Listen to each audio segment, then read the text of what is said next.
everybody. I know. Here's what you have. Here's what you have to understand. Sorry about that. Here's what you have to understand. I'm upstairs and I'm preparing for what I'm going to do.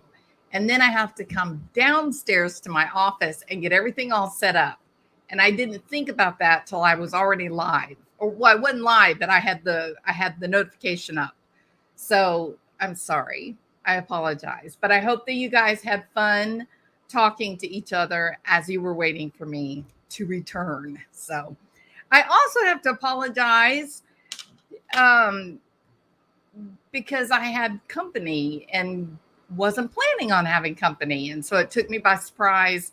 And I had family here when I thought I was going live to, talk about Brian Kohberger. So my apologies for that as well. So thank you all for being kind and gracious. And I appreciate that.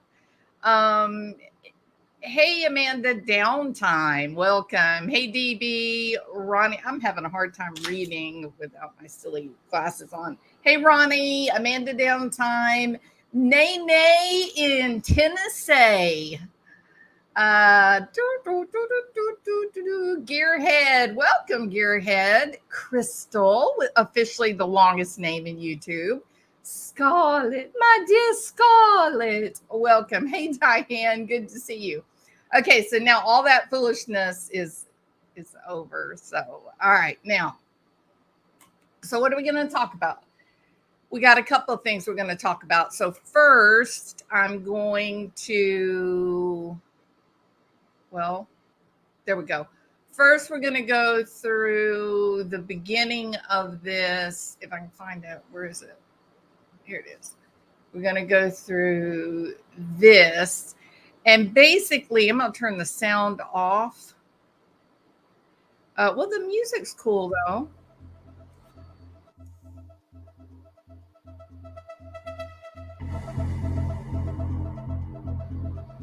I don't know why I can't hear my music, though.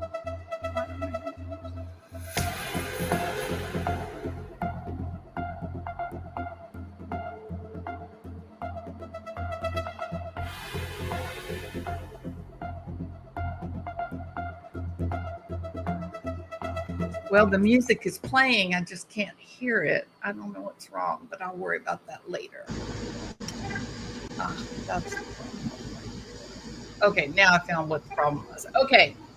So first of all, so the question is here. This is the first thing we're going to talk about tonight. The question is that someone simply getting into the car to leave, right? And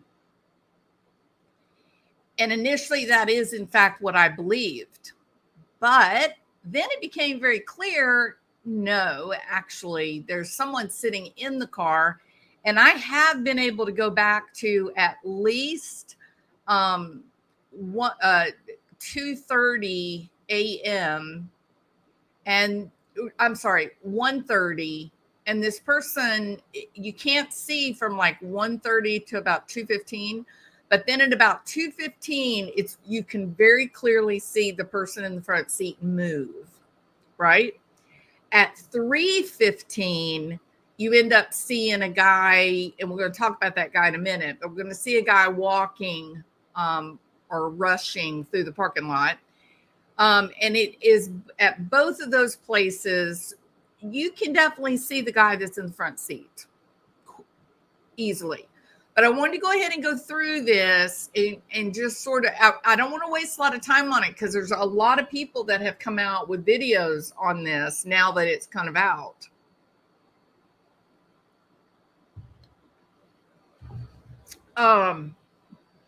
So I want to verify, yeah, there's someone in the back seat, and maybe I'm still not willing to fully buy into the possibility that there's someone in the passenger seat, but maybe. Okay, that's about as far as I'm willing to go. But I am certain that I can see the person in the front seat, and then without a doubt, the person comes up and they get into the back seat, and I'm certain of that. So this won't take but just a minute. This video is not very long. Well, it looks long, but I'm going to kind of jump around in the video. So.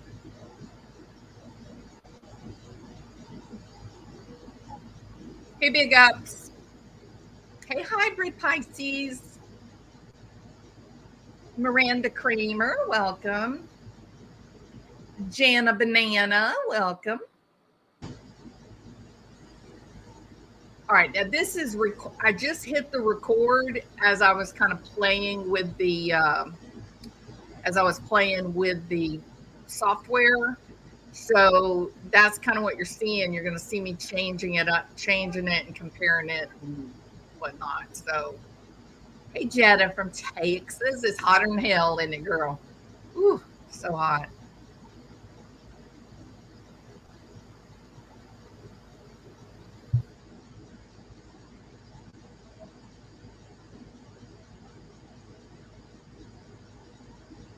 This is a photograph. Hold on. Let me go back to my damn software. All right. All right. So this is a photograph that I took to hold it here, and then with the way Camtasia works, you have a video running, right? And if there's something that specifically that I really want to see, then I can take a picture. And then if I hit play, then it'll show that picture, and then it immediately seems to keep on moving as video. But it's actually a separate picture. So what you're looking at here is you're looking at a picture of the inside of this car before the person ever comes and gets in the back seat. And this is the driver. You'll be able to see further on in this video, you'll actually be able to see him moving his hand around and whatever, he's doing. But okay, so I'm also going to show you something else when we get to that point. But I believe there's a reason that we're not able to get what. If you look, you'll see a white dot right here. And what you're looking at is a blue filter. And I've got the blue filter turned up as high as it will go. And then I'm all the way down into the black. That shows you just how bright this light is that's shining here, as well as the light that's shining here.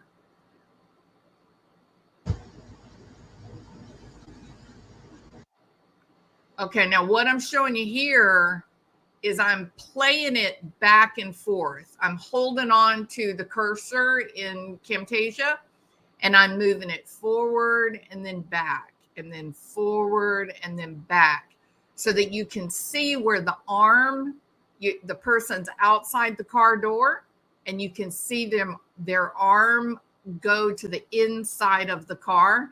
And one thing that I noticed when I really kind of got the, dialed in as close as I could with as much detail as, when you're, come on, y'all, when you're zoomed in this much, you're not getting any detail. It's impossible. But what I mean by detail is you can at least see the actual arms and face, and some places you can sort of see the expression, like the movement of the mouth or something changes the expression on the face. But one thing that I noticed that I had not noticed previously is that the person that gets into the back seat, they go into the back seat head first. Head first. Now I'm going to ask you this. When's the last time you saw a female get into a car head first? It's actually a male type of behavior. Okay, so this is the picture, and you can see the guy that's sitting here. You're going to see him turn in that direction and look in just a second. Hold on. There. Did you see that? Just look one more time.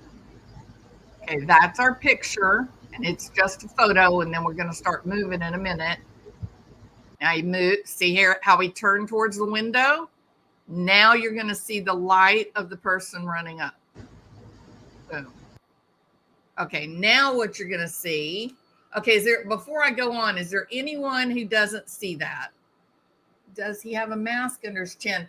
Sometimes there's no way to tell that as close up as I am right here, big ups. On other levels of zoom and coloration and whatnot, when I'm pulled back, then I would say, yes, he actually does look like he's wearing a mask that may be like over his chin. When I dove in or fell in, depends on how much tequila you had, right, Jetta? I remember those days. Okay. I think it is too, Jana Banana. It is hotter than hell. All right. So nobody's asking any questions. Okay, so I'm going to assume everybody can see what we're looking at. Is that right? All right. Nobody had any questions. I'll give you one more second.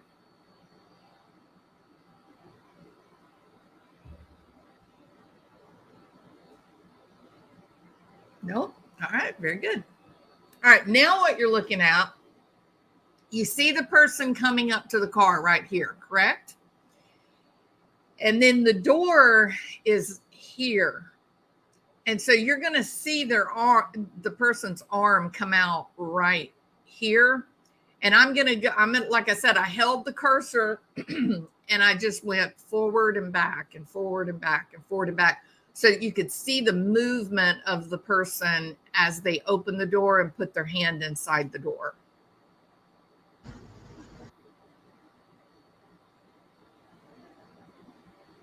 Everybody agree? Everybody comfortable with that? If you're comfortable with that, put a 1. If you think it's nonsense, put a 2. Be proud to be a rebel because South's gonna do it again and again.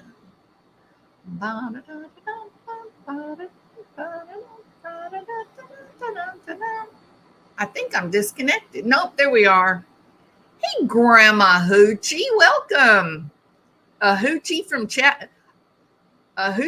Chattanooga. Hey, Melissa H. Fancy Nancy. Amanda Downtime. Lily Pad. Welcome. Hey, Denise. Again. Lady of Angels. Vicky Carpenter. Welcome, my friend. All right. So everybody sees it. All right. I'm trying to go slow because I know that there are some creators who have been surprisingly negative. I bet y'all can't guess who. All right. So here is the photograph we're looking at. In a moment, the video is going to start again. You're going to see the driver turn and look first, and then you'll see the image of the person running up to the car.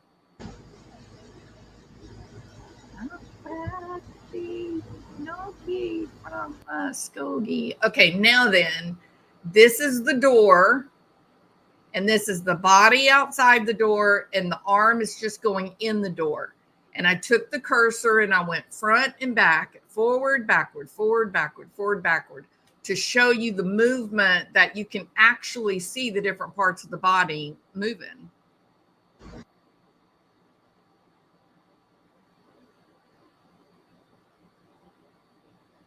And they went in head first, which is a man thing, a guy thing. Head first. Crazy, isn't it? How much you can see when it's just a blur, really. But I think beyond a shadow of a doubt, we prove there's somebody there's a driver in the front seat. The driver's been there at least an hour and a half. And now this person's coming running up, and here we are. Okay, so there's the driver. This is the photo.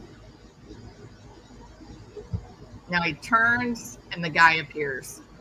In, out, and head first. Boom. And, oh, shoot. Shoot. Let me see if I can go back a little. Yep. All right, now then. So I want you to watch this.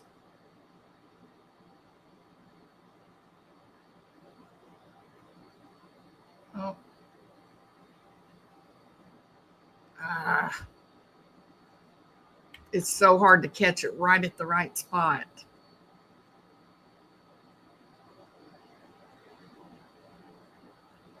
And you can see the person that's just put their butt still out here, right? They've bent over and they're going head first into the car. And this is the edge of the headrest on the car. This is a very tall person sitting in this driver's seat.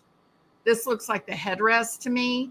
And I'm not sure how big the screen is that you guys are watching this, but the screen I'm looking at, I think, is a 29 inch, I think, maybe a 31.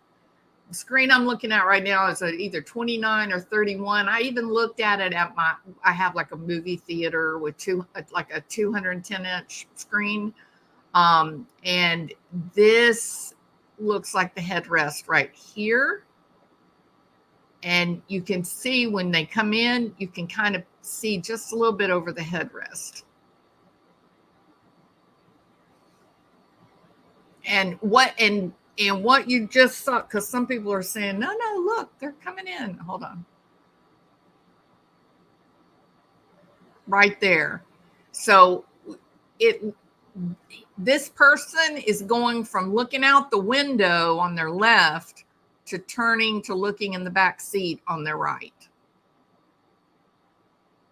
There you go. See how I kind of leaned over? And then you can see that person is actually pretty far down because they went in head first.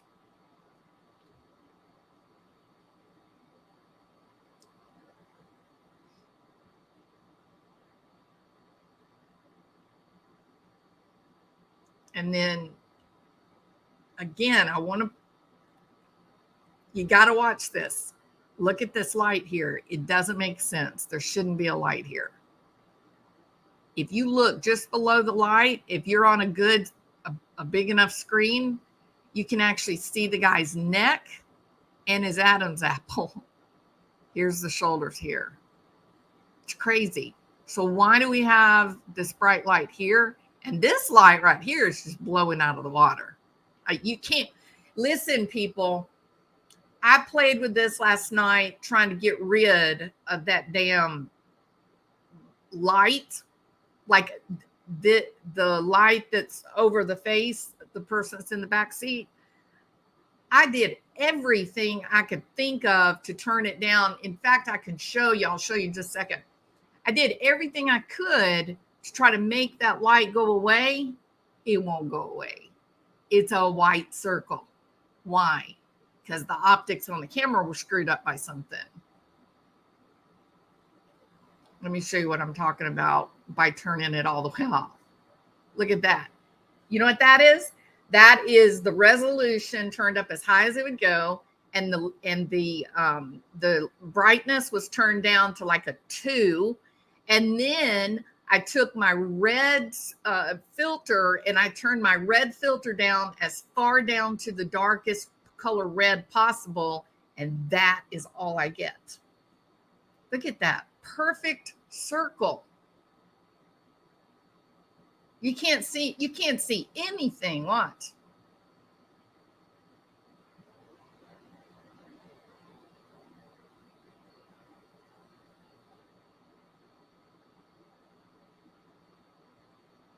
Now, I will draw attention to something that I didn't anticipate seeing just here. I want you to watch right over here. You'll see movement that definitely looks like somebody's in that car in the passenger seat. Watch. See it?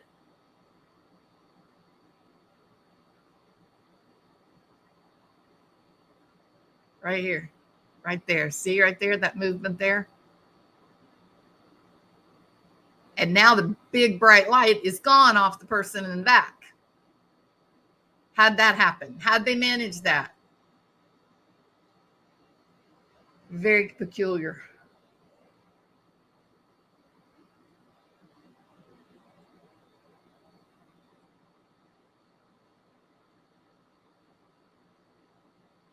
But even with this bright light obliterating the optics, you can still see the arm moving.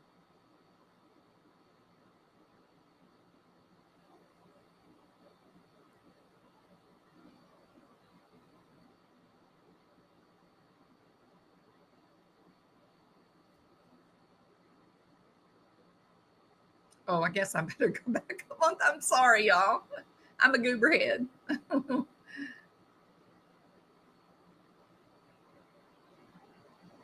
See the arm? See right here? Now watch over here. This looks like a watch, maybe.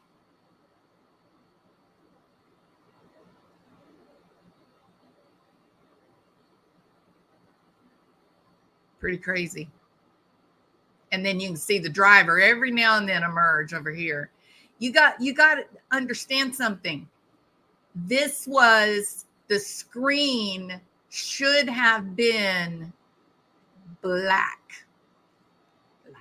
There shouldn't have been, you shouldn't have really been able to see much of anything except maybe a little bit of this gray that we see, through the what is the fence. So what in the hell is making that white? It's crazy, right? Because when you go, let me see, when you go,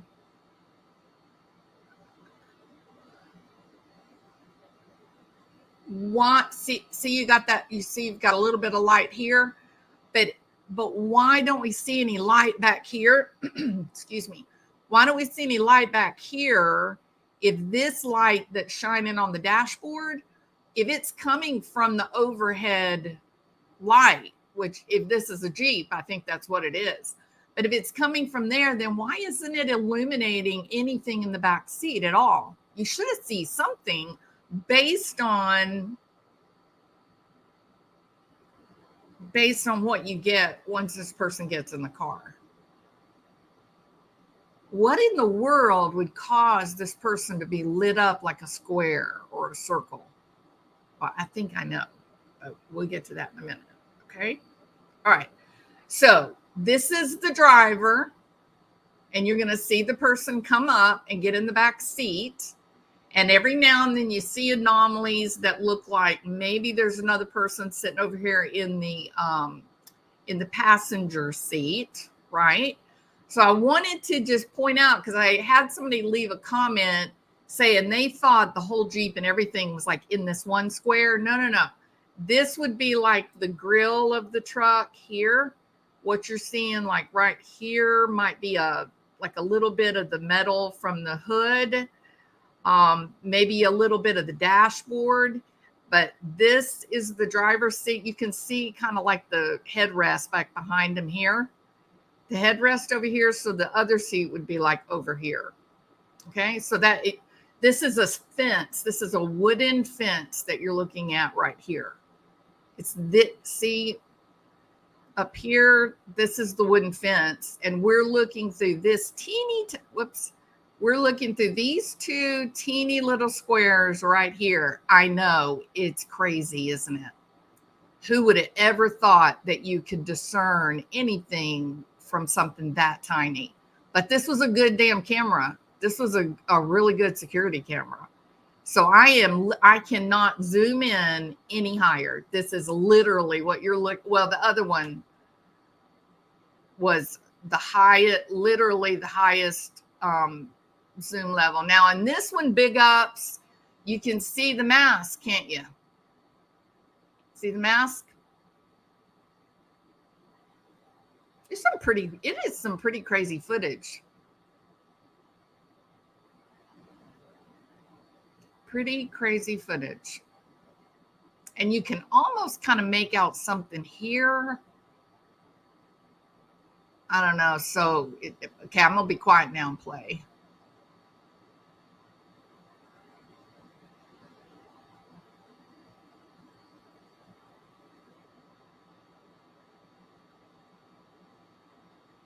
And then the car starts up and leaves. Okay, the person's out of the car. Now I'm just showing it getting in again. I'm just still going back and forth.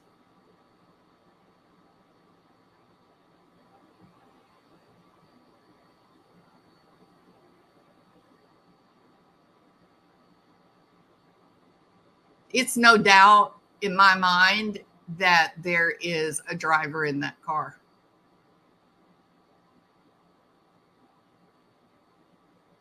Okay, now you're going to see me move it around to get different views and whatnot.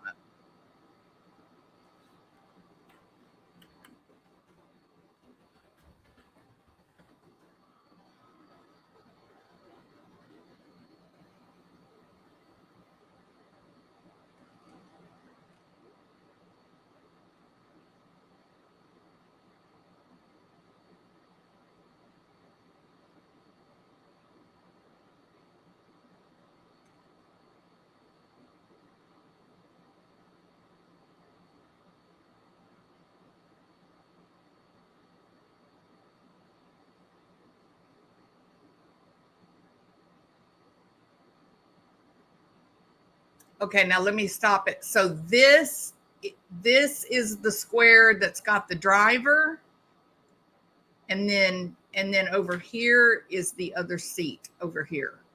So that's what you're looking at.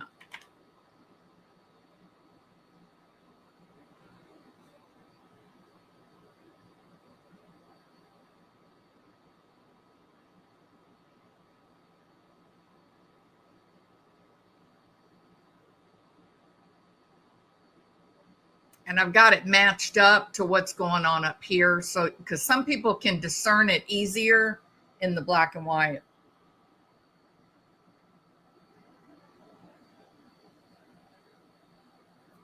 Oh, I want to show you. This is kind of cool.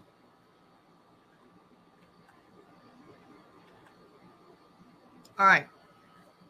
I want you to watch right here. Right here.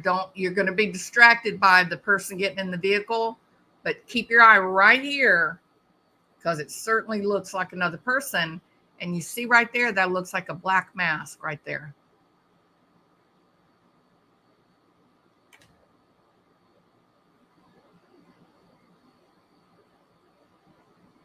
See it? Ah, that's so spooky. I don't know why it scares me, but it does.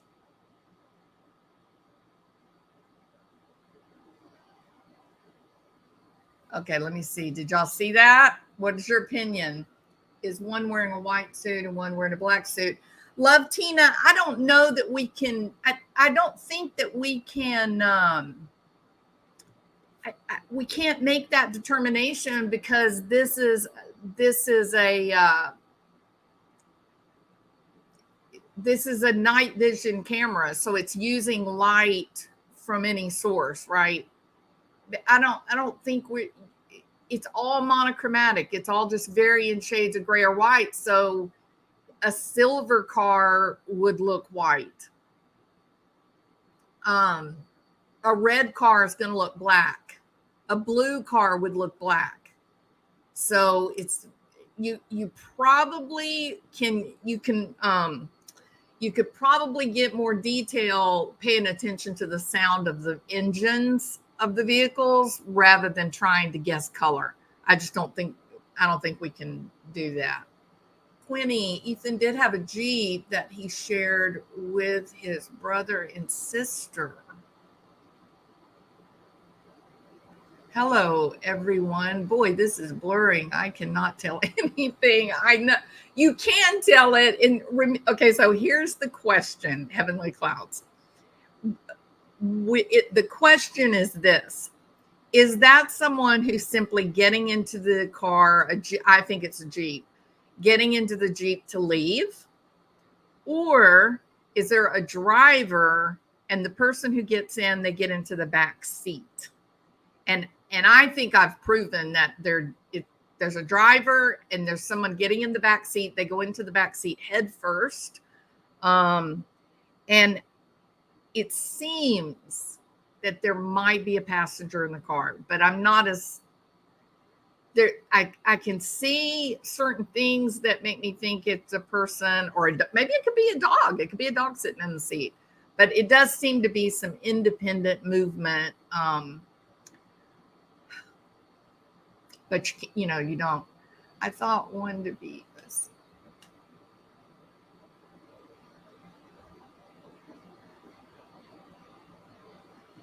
I thought one to be in the front passenger seat. Sometimes you think you see it. Deborah Sullivan, welcome. Amazing what can be seen. It's kind of crazy, really. It was a really good camera. It's not clear, convincing evidence, the kind needed at trial. No, Iris, it's certainly not. No, it's certainly not. But it is. It can definitely. I don't think you can ignore this, considering the facts of that evening.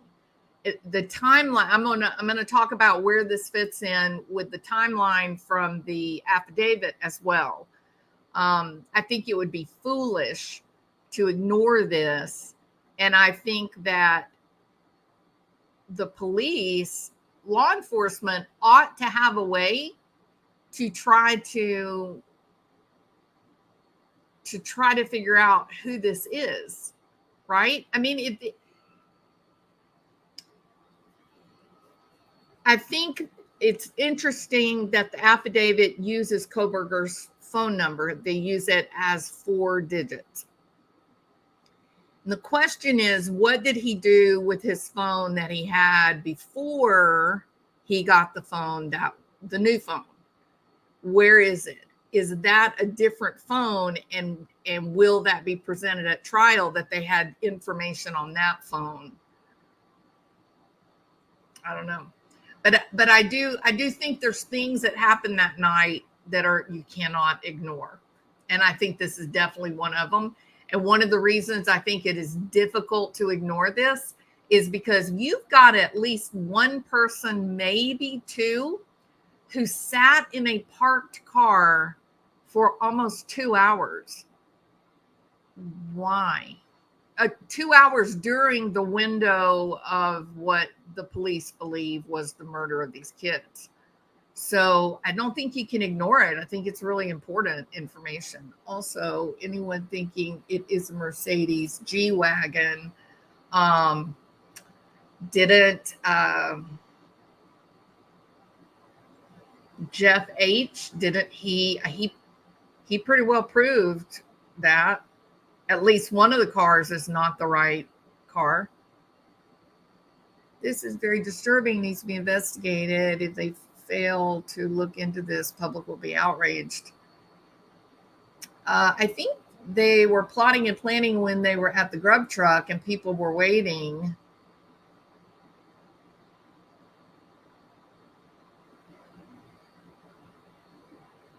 I believe the prosecutor is well aware of this. That's why I went to the grand jury. Yeah, that brings up something else too. Look,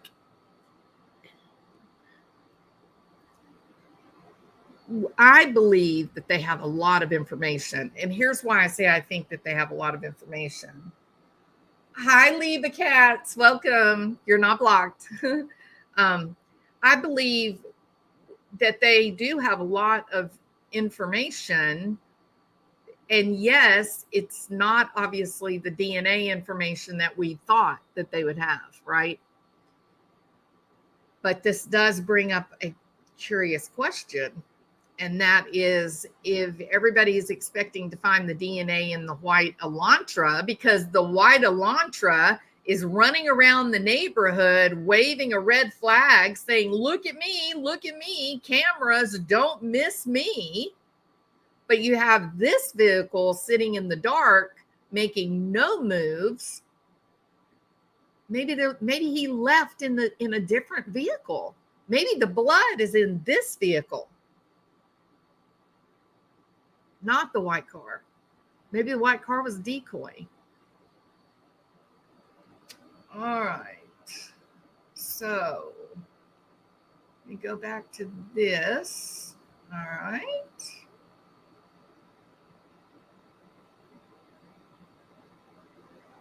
All right. So let's see what else I had on here.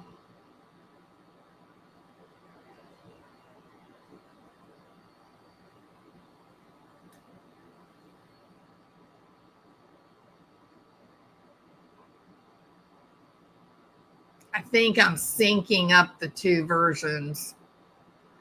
I think I got them off.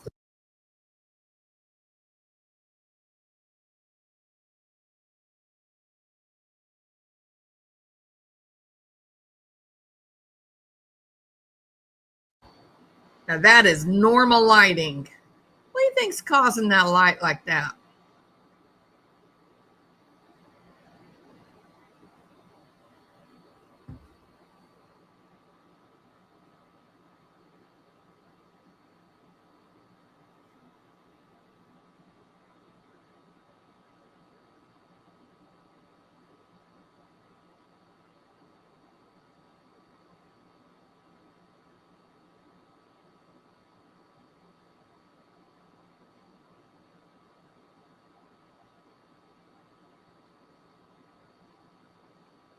See right here, I was trying to show, see the light, you can see the arm go into the truck.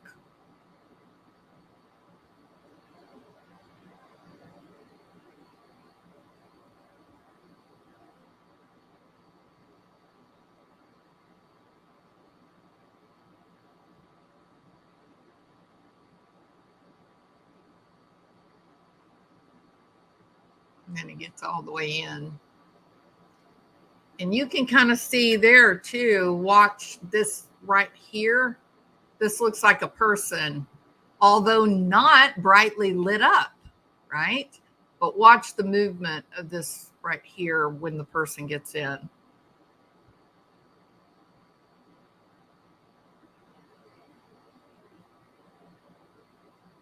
See it? It's weird. But I'm not willing, I'll tell you, I'm not willing to say that there's a third person. But I definitely see some curious movement. Maybe indicates a third person, maybe a dog.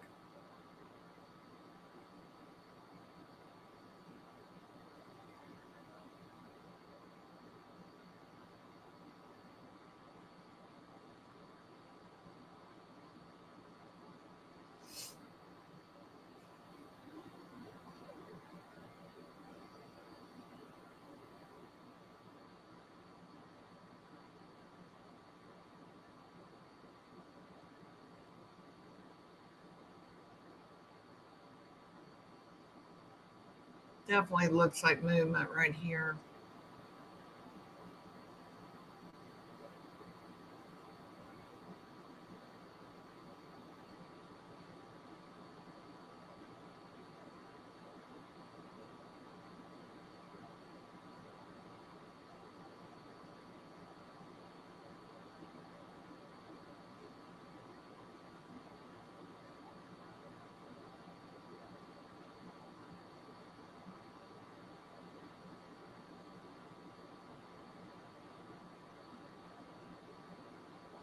And again, y'all, I was just playing with it, trying to see what I could see because it's just so deeply zoomed in. The quality is just awful.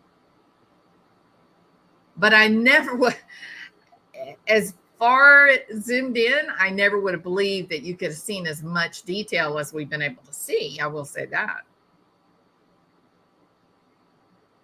We definitely see two people at least. There's no question about that. And again, that person has been sitting there 2 hours. Why?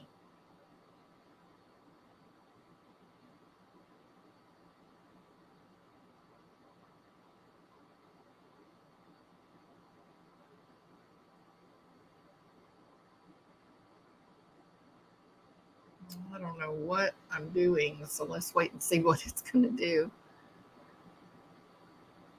Oh, I must have been looking for.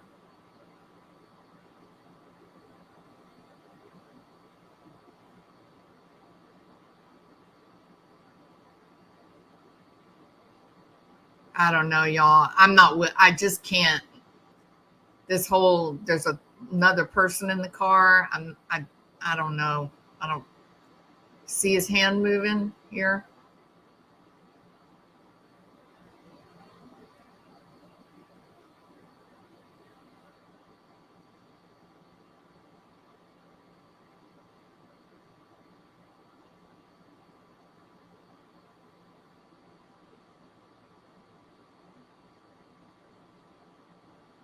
And I don't know if this. It looks like there. It looks like a black mask on a person.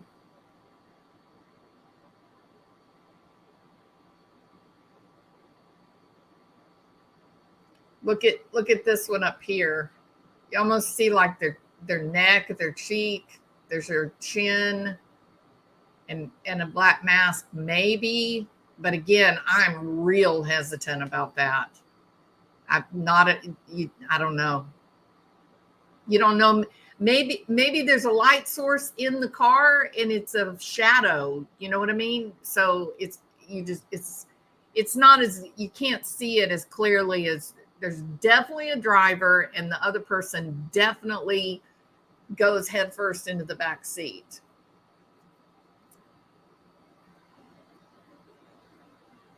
And now they're backing out to leave. And like I said, if you know a mechanic or you yourself are a mechanic, you might try closing your eyes and listening to the cars and try to, I mean, there's a difference between, a V8 and a little 4-cylinder or a 6-cylinder, right? I mean, at the very least, you can, because here's one of the reasons that I kind of go along with the whole, one of the white cars is a Mercedes. Do you hear that engine? That is not a Hyundai Elantra. It's like boom, boom, boom, boom, boom. It's a deep, heavy engine. So I don't know. Okay, let's see if I had anything else on this. Hold on, let me look. This is where I started looking to try to make the light go away. It's a heavy black filter.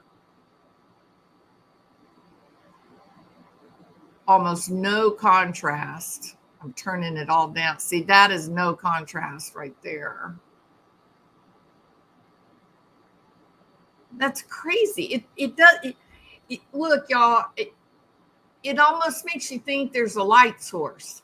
That there's something there's something that's interfering with the optics of the camera registering whatever's there and there.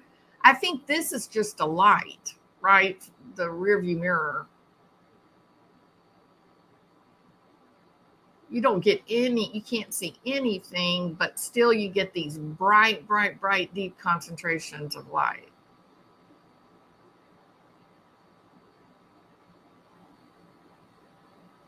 Very strange.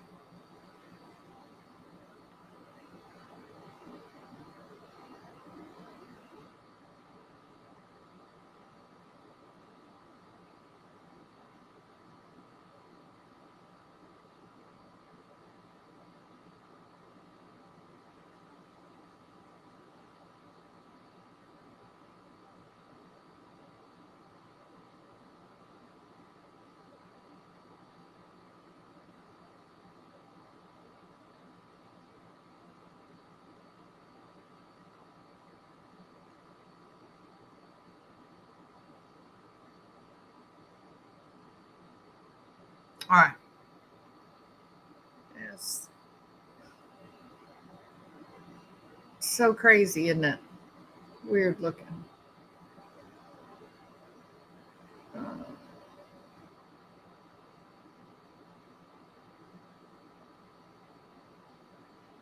Now, right there, you can just about see the person. You can see that looks like an ear. Looks like he's got a black t-shirt on.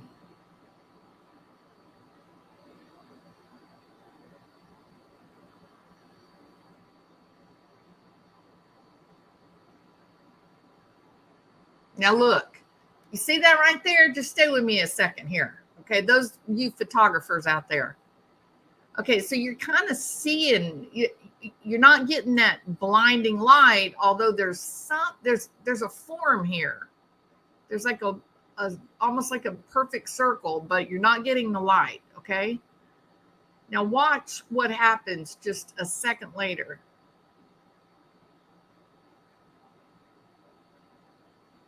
Somebody turned something on, didn't they?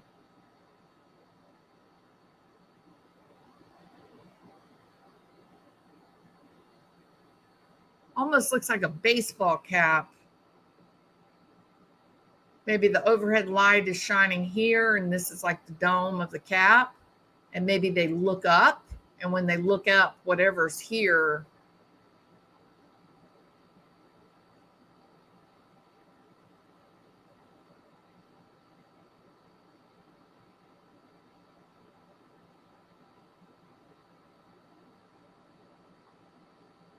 So crazy.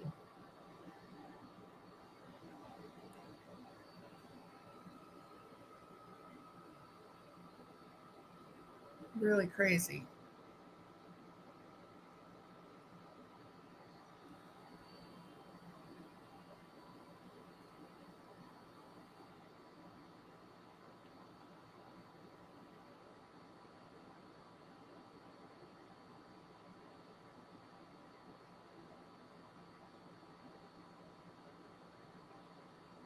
This is, I believe this is the person here from far away outside the Jeep.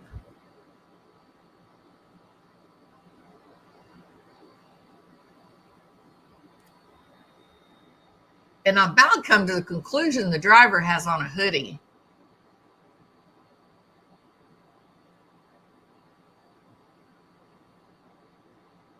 So weird.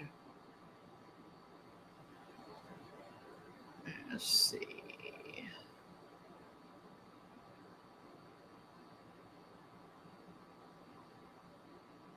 All right, I think we looked it all up, didn't we? Oh, that's green. I don't know why I did this. Let's look at it and see what it is. I'm really zoomed in. If you're on a phone, that probably doesn't look like anything. See a little movement.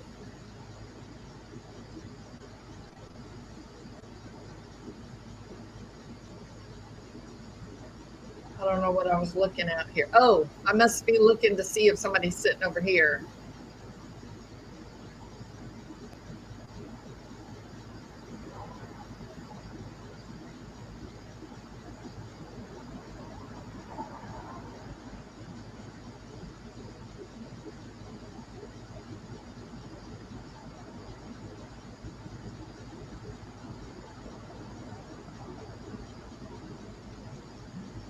I must have a reason for including this.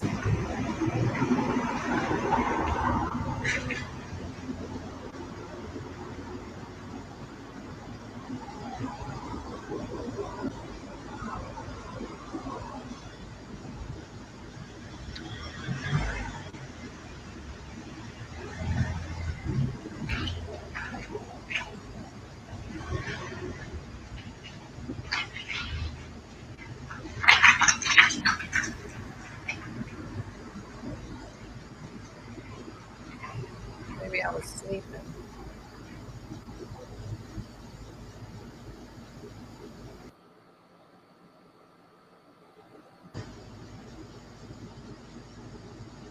I definitely was looking at something, or I never would have stayed on it this long.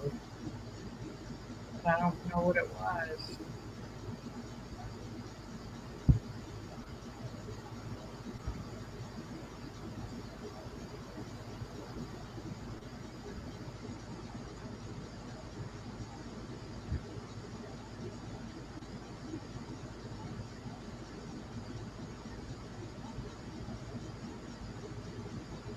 I bet this was the 2 a.m. That's what it was. This is the 2 a.m.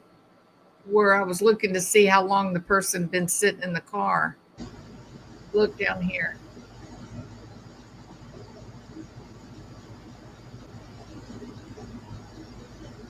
I think I saw some movement here.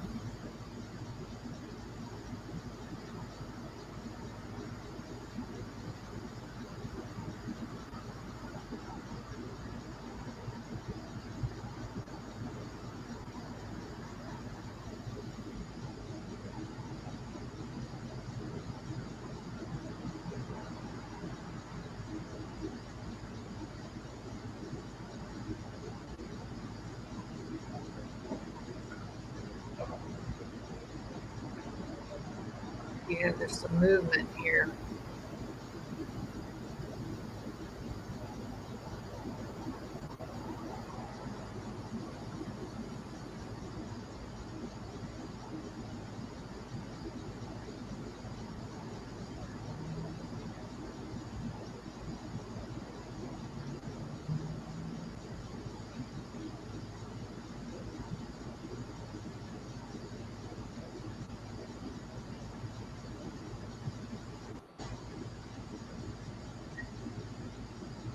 See the movement right there. This was at 2 a.m.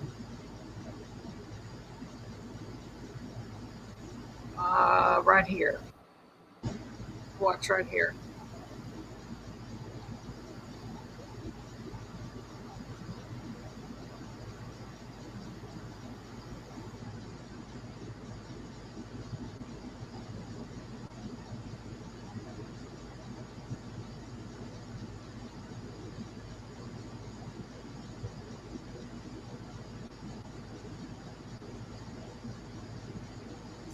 so dark where they parked. So, so, so dark.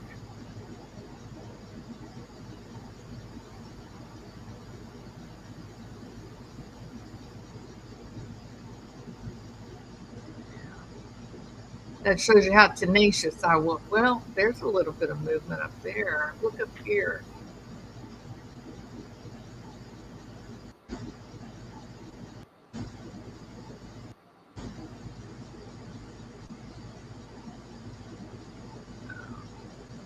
I don't know what I was doing here. That looks like some movement, doesn't it?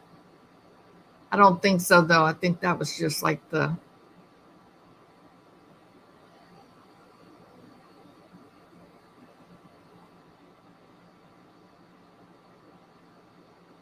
Yeah, that looks like some real movement.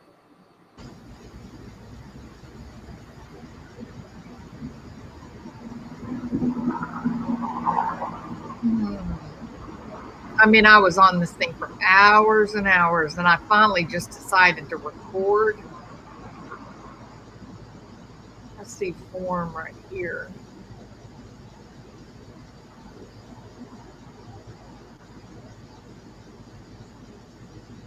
I mean, that the Jeep is parked in a perfect spot. It is, uh, yeah, there's movement here. Yeah. So this was the 2 a.m.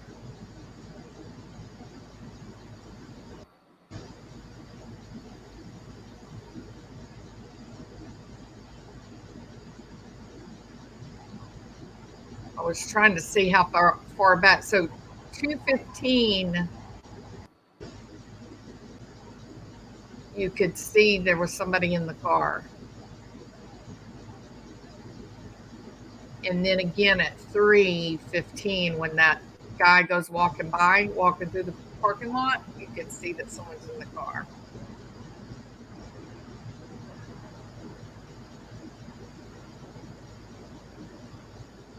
Yeah, see, that's in the car. That's not just the camera.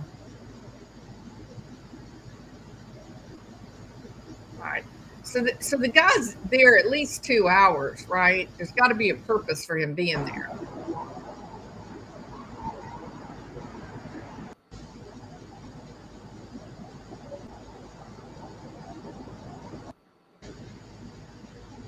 Yep. Okay.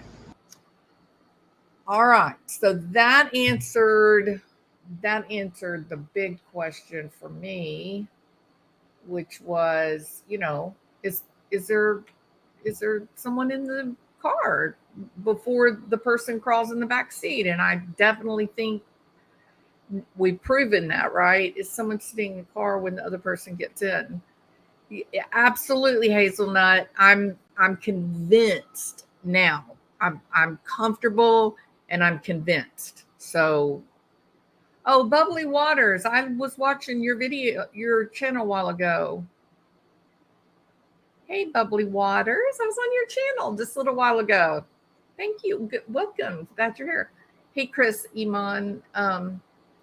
Vehicle was opened by a key fob and the driver drives away immediately. No, Chris, no, that's the whole point of what we've done here. Like, this is the whole reason that it's been hours going through this footage, like hours and hours. Um, so with the Jeep, if you move the dimmer switch on your internal lights, then it will light up until you start the car, and then it will set to whatever that dimmer switch was moved to. Same thing with unlocking the door. If you unlock the door, then your overhead dome light will come on. So it's a little bit different with the Jeeps. And one of the reasons I know that is because my daughter has a Jeep. And so watching this car, I thought, well, the light's in a weird place. I'm talking about the dome light is in a weird place. It's not shining into the back seat, but you can take the roof off of Jeeps, and so you wouldn't really have any electronics in your roof. So the light shines directly down onto your dashboard. And so that was the first thing I noticed. I thought that's, strange looking. Then the sound of it sounds like a Jeep to me. But then, like I said, 2 ways that you can make that inside dome light come on is messing with the dimmer switch, which I don't know why anybody would do that. Maybe he was checking it to make sure the dimmer was all the way down and didn't realize that it was going to trigger the light to come on.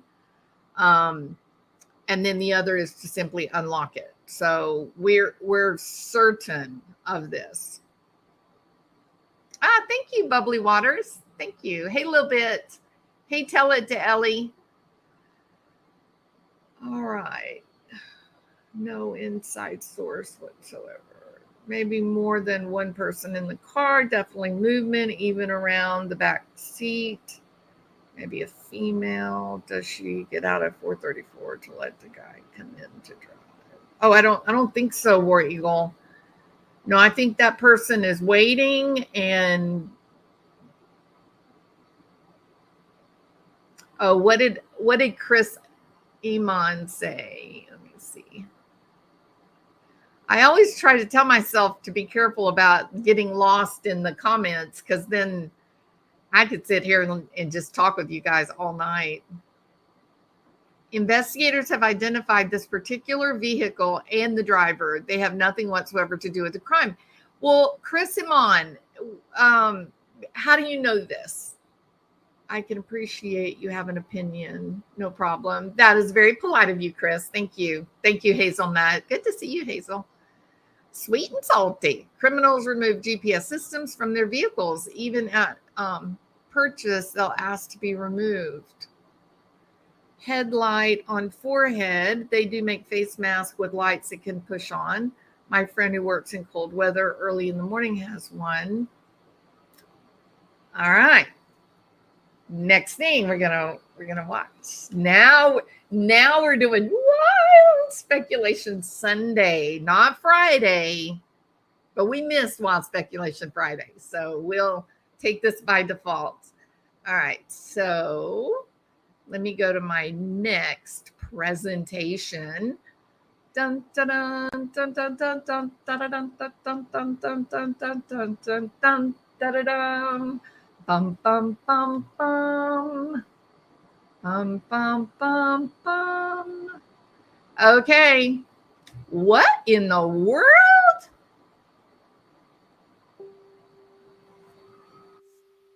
With the advance of surveillance technologies, even darkness is no longer the refuge it used to be.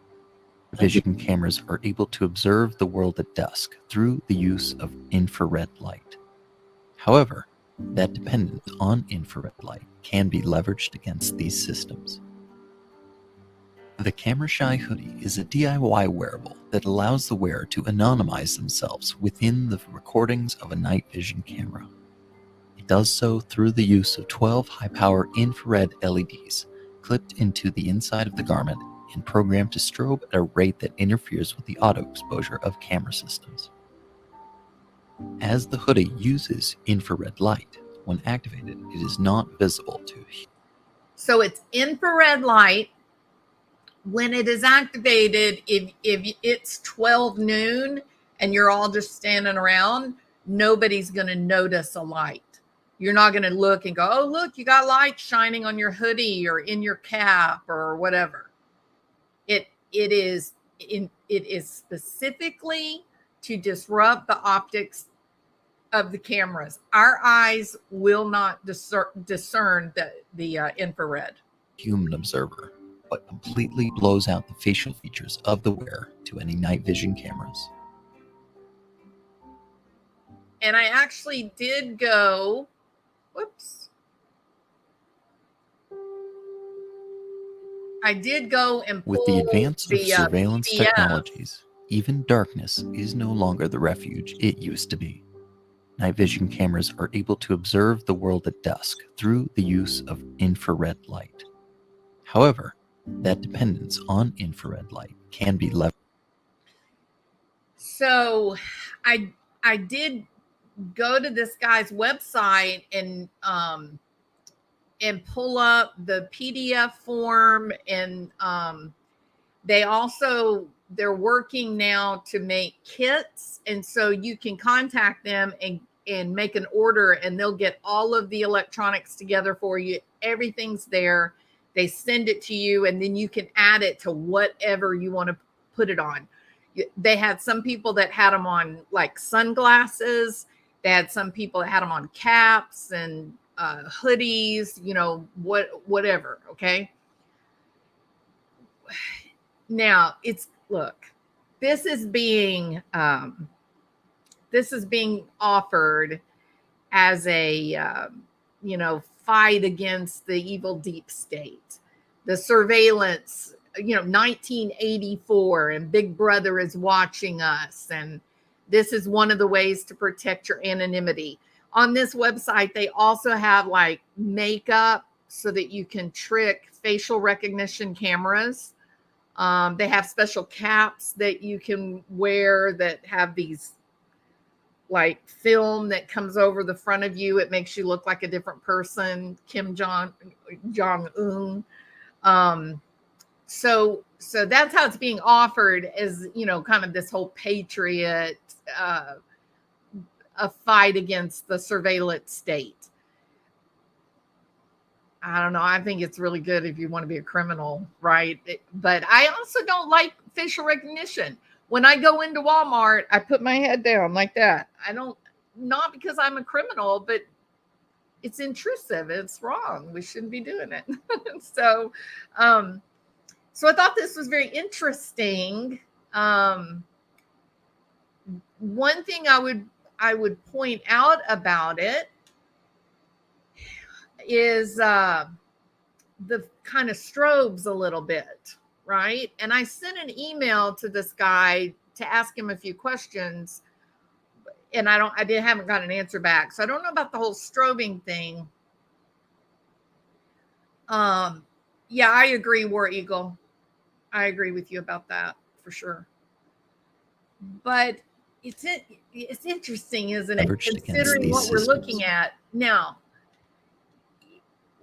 Notice this weird little thing here, and how when the person gets in the back seat, there's a few moments where you're not getting this disruption. And this is a much bigger area of disruption, but they're using 12 of the little IR, what are they called? Diodes, I think they called them, like little lights, what would look like little light bulbs. And there's 12 of them that are placed at various levels around the hoodie. So what would happen if you only had like 2 or 3 of these on a cap? Or you just had it like around the hoodie that's at the edge of your face, maybe, instead of all the way around. Maybe you get a smaller pattern. I also notice how the light, you've got, I don't know, what do you call them? Sun dogs? I don't know what they're called. But you see how you've got the rays go out there and there? There's also one that goes down here. Here's one here. At one point, looking at the person that gets in the back seat, there's very specific, you can definitely see a cross of the rays. So it's interesting. Is it likely? Probably not. But is it interesting? Even yes. Darkness is no longer the refuge it used to be. Night vision cameras are able to observe the world because again, this is dark. It's night vision cameras. The only thing you got to worry about is obstructing your facial features. You're not going to get connected based on your body type. Dusk through the use of infrared light. However, that dependence on infrared light can be leveraged against these crazy? systems. It's very effective, isn't it?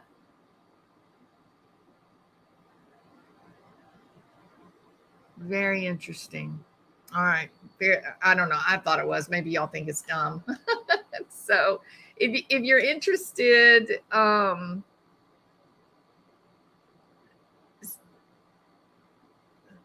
let's see. I was trying to find there it is. No. Camera shy hoodie. With the advance of surveillance technologies.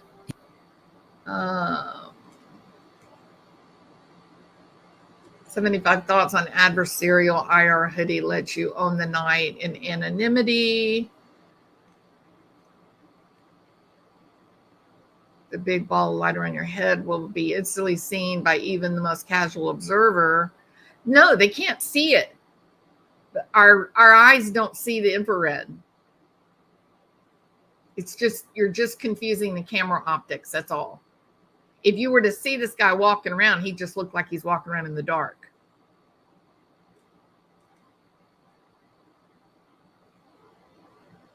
It's using 850 nm. I don't know what that means. IR LEDs. These can be seen as a faint dark red glow. Wearing sunglasses may help you better notice the glow. Huh, interesting. All right. So there's that.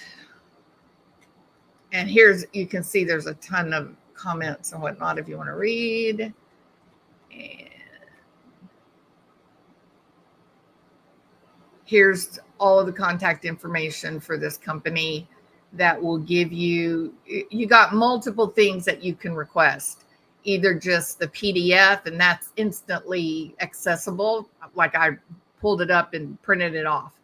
It's also, they give you a shopping list of all the electronics that you're going to need.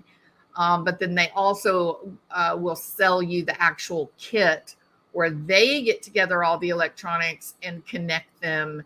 And then all you have to do is put it into whatever clothing, you're going to wear. And then, like I said, there's the whole makeup tips for tricking facial recognition, that kind of thing. So Chrissy F said something funny. How far advanced everything has become because you are law enforcement. I'm kind of joking.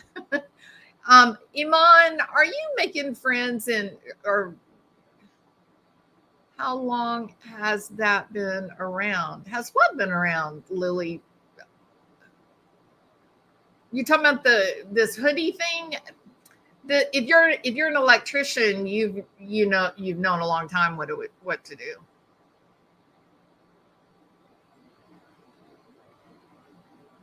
Yeah, exactly, sweet and salty. Hey, not there yet. All right. Georgia Ann, welcome. Good to see you again. Hey, Kathy R. I hope you are feeling better, my friend. There you go. Or wore an eagle right over the target, right? Kaylee's dad said they did not have to go upstairs. The FBI's Cast Viz is so much more advanced than before.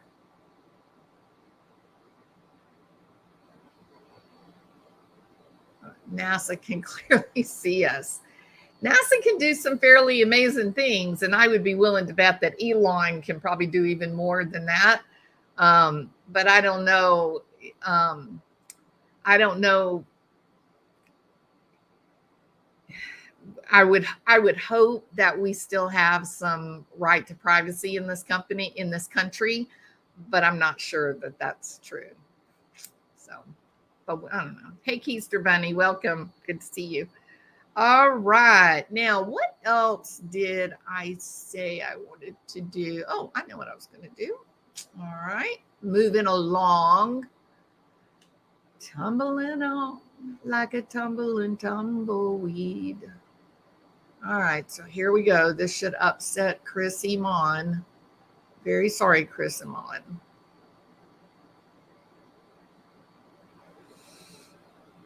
All right.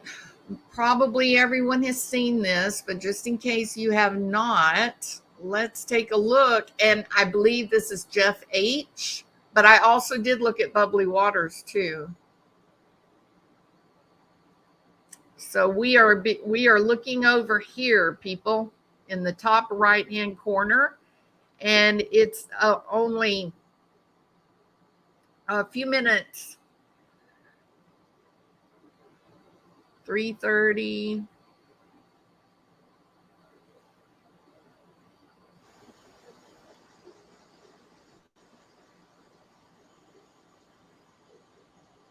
Hear a dog barking.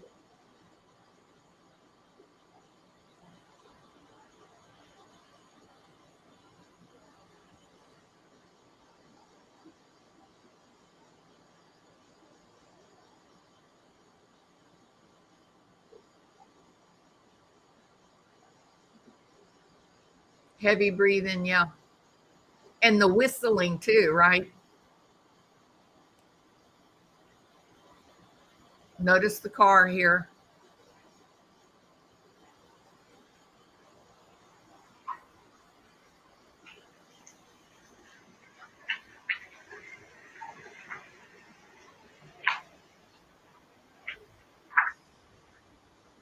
And that car, listen, y'all, there's been some argument here. That car is able to drive between the buildings and go behind the Queen's apartments, and it will turn right and then exit from beside the Idaho 4's house. And if it turns left, then it goes down to King Road. Turns right, it comes right back up here where we're sitting now.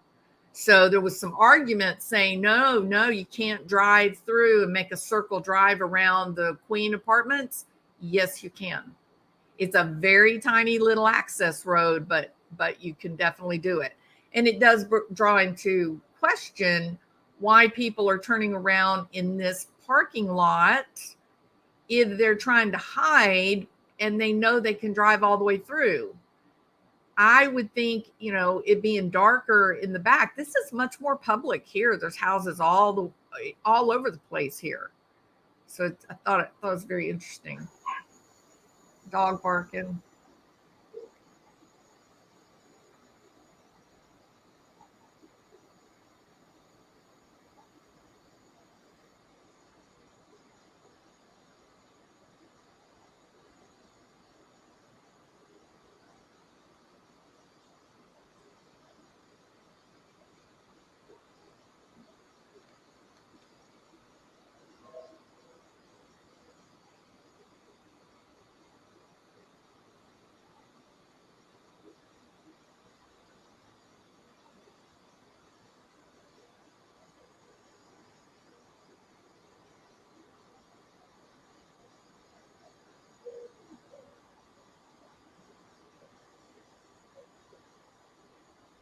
Have I missed it? I did miss it, didn't I? 30, let's see. 3:14:31. Sorry about that, y'all. No, that's not right. Yeah, it is. Nobody corrected me. I can't believe y'all didn't correct me. All right, that ought to get it. We're looking up here, people.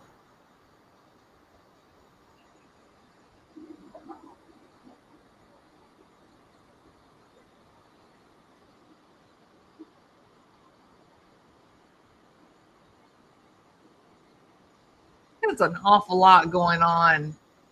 1, 2, 3, 4 o'clock in the morning. It's kind of crazy.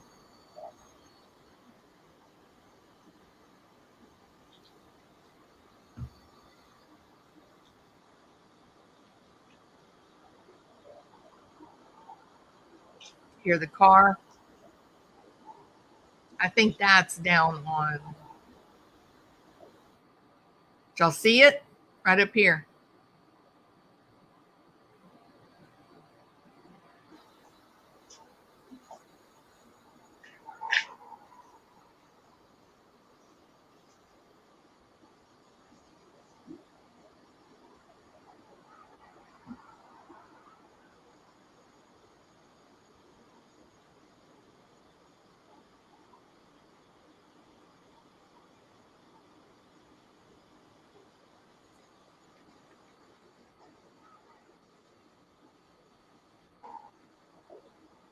See it?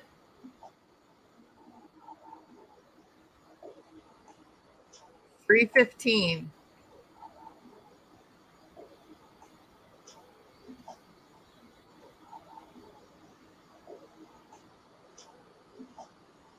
All right, now.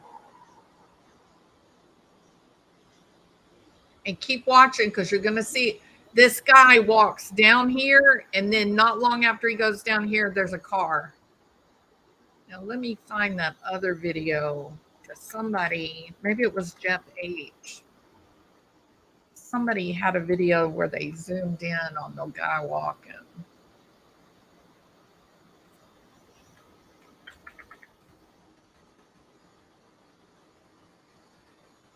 All right, let's see where it is.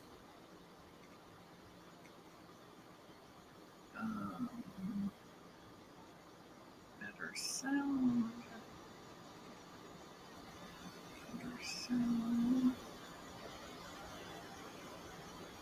And I would appreciate if you guys would all go over to Jeff H's channel and subscribe because he did a hell of a job on both audio as well as the video. The video is crazy. Did a great job. All right, so let me end this. Hold on. Got another one to put up. Just a second. Y'all bear with me. Y'all sing songs or something while I'm doing this, okay?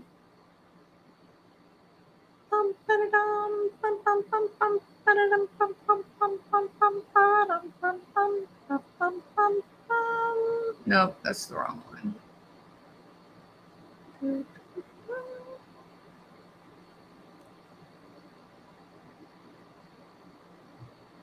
This is the one. All right. So he is zoomed in on the top right-hand corner, and there's a great deal of distortion, and he cleaned it up pretty damn good.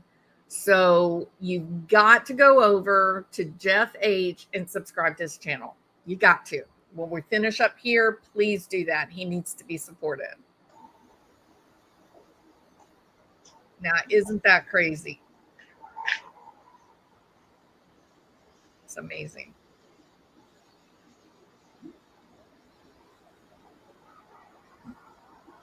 It's amazing.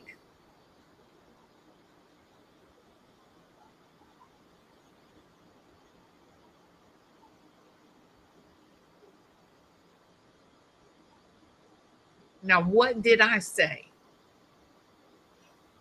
You're going to see him all the way down here.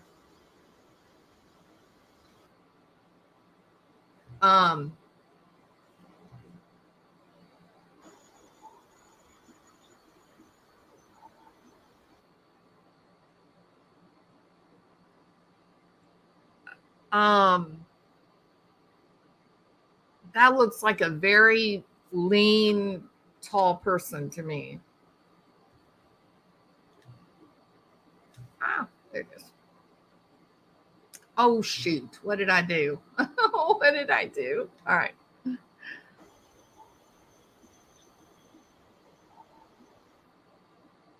Now, y'all tell me something. Is that a tall, skinny person or not? That's a tall, skinny person, isn't it? Let's see what Chris is saying. Heavenly clouds, they have a lot more than you're aware. Oh, I'm sure they have a ton of stuff. Sure. Hey, LB, welcome. Hey, Keister Bunny. Oh, I said, hey, Keister Bunny. I didn't forget you, Bunny. Definitely tall and skinny. Now, who do we know that's tall and skinny? Certainly Mr. Kohberger, but who else? Who else?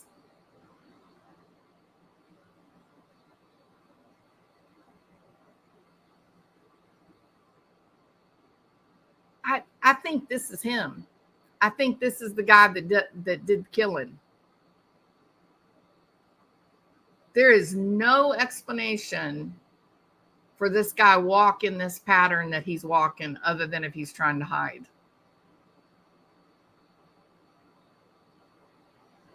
It does not explain why someone is sitting in that Jeep, though. And we don't know who it is that gets in the damn Jeep. Maybe it's this guy. Maybe he comes back around. I don't know. But I'll tell you one thing. That okay, so this question about Dylan or Bethany or whatever, that was my initial thought with the Jeep, with the time, 4 a.m., I thought she was scared and she called someone to come get her. She was frightened. And I'm still not sure that that's not right. But then you got this, and this is pretty chilling. And, if I had a Patreon, I'll put it this way. If I had a Patreon, I would go into the Patreon and tell what my theory is of what could happen based on this video and all the sounds and everything. But you can't do that. You can't do that. Just like in the Chris Watts case, there was information that I knew that you couldn't tell. You couldn't tell because it was too horrible. All right. So anyway, I do think that this is incredibly interesting. If I was law enforcement, Chris Iman, if I was law enforcement, what I would do is I would be going to this area and get every security recording of every Saturday night from midnight to 5 a.m. and see if it's always this busy. This is unbelievable how much people are just running around. They're screaming and yelling going on until 3 a.m. At this point that all this is happening, I think it's over already. I think the dirty deed has been done. That's just amazing.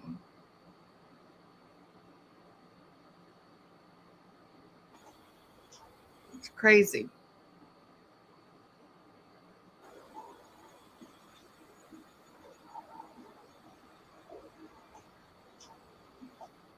The boyfriend is really tall too. Jack DeCour, he's very, very tall.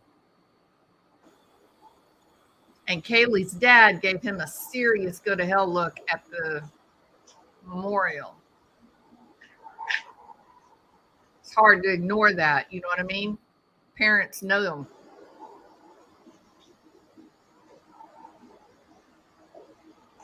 That's chilling. All right. Now, before you freak out, don't freak out. Don't freak out on me. Because right now somebody's going, oh my God, I can't believe she's blaming Jack DeCour. That is not what I said. I said that he too is tall and lean and thin like that. Let's talk about, because it could be Kohberger, it could be DeCour. I'm talking about the guy walking. I'm not saying who did it, but who's the guy walking. Could be. We know DeCour looks that way, and he lives nearby. We know Kohberger looks this way, and the cops seem to think he was there. At least his car was there. However, I will say this: Brent Kopaka. No, I don't want to do that. I don't think I want to talk about that. So let's talk about the timeline.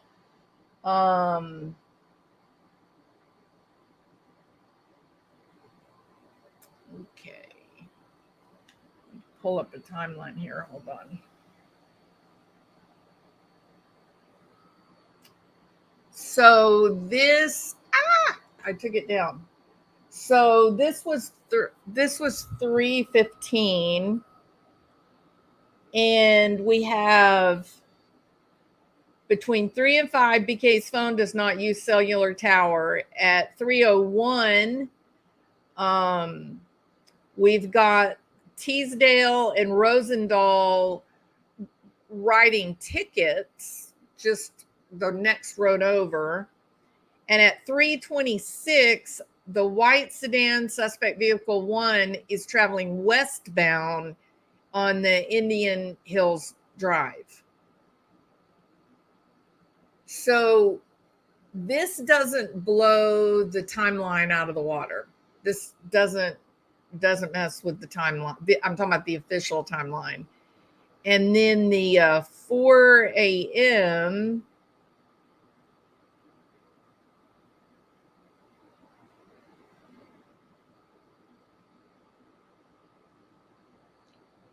the people sitting in the car, again, it's well within that. It's well within the timeline. 3:45 white sedan scene. Now, I said before I ever saw this video of this guy walking through the parking lot, or before I saw the people sitting in the dark Jeep and somebody getting into the dark Jeep, both of these people look like they're wearing a hoodie. I said that the white car looks like it is carrying a big red sign that says, "Hey, don't miss this. Look at me.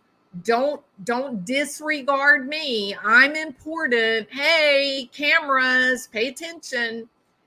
I said that and people got mad at me, obviously, but and here's what I'm thinking. I'm thinking, okay, so you want us to believe that now don't get me wrong, okay? I do think Kohberger, I think they got their guy. I do believe that. I believe that there's a lot more information that they simply haven't released because they don't have to. They released what they needed to release in order to get, number one, to get him arrested, and number two, to get the grand jury indictment. So they didn't have to release more, but I think there will be more. I think there'll be a lot more. Just like in the Gannon Stout case, no one had any idea, no one ever knew that crazy, horrible, sadistic woman gave that child a high level of hydrocodone. Nobody ever knew that. They were able to keep that completely silent. So I think we're going to see much the same thing with the Kohberger case. There is going to be information and details that we don't know anything about.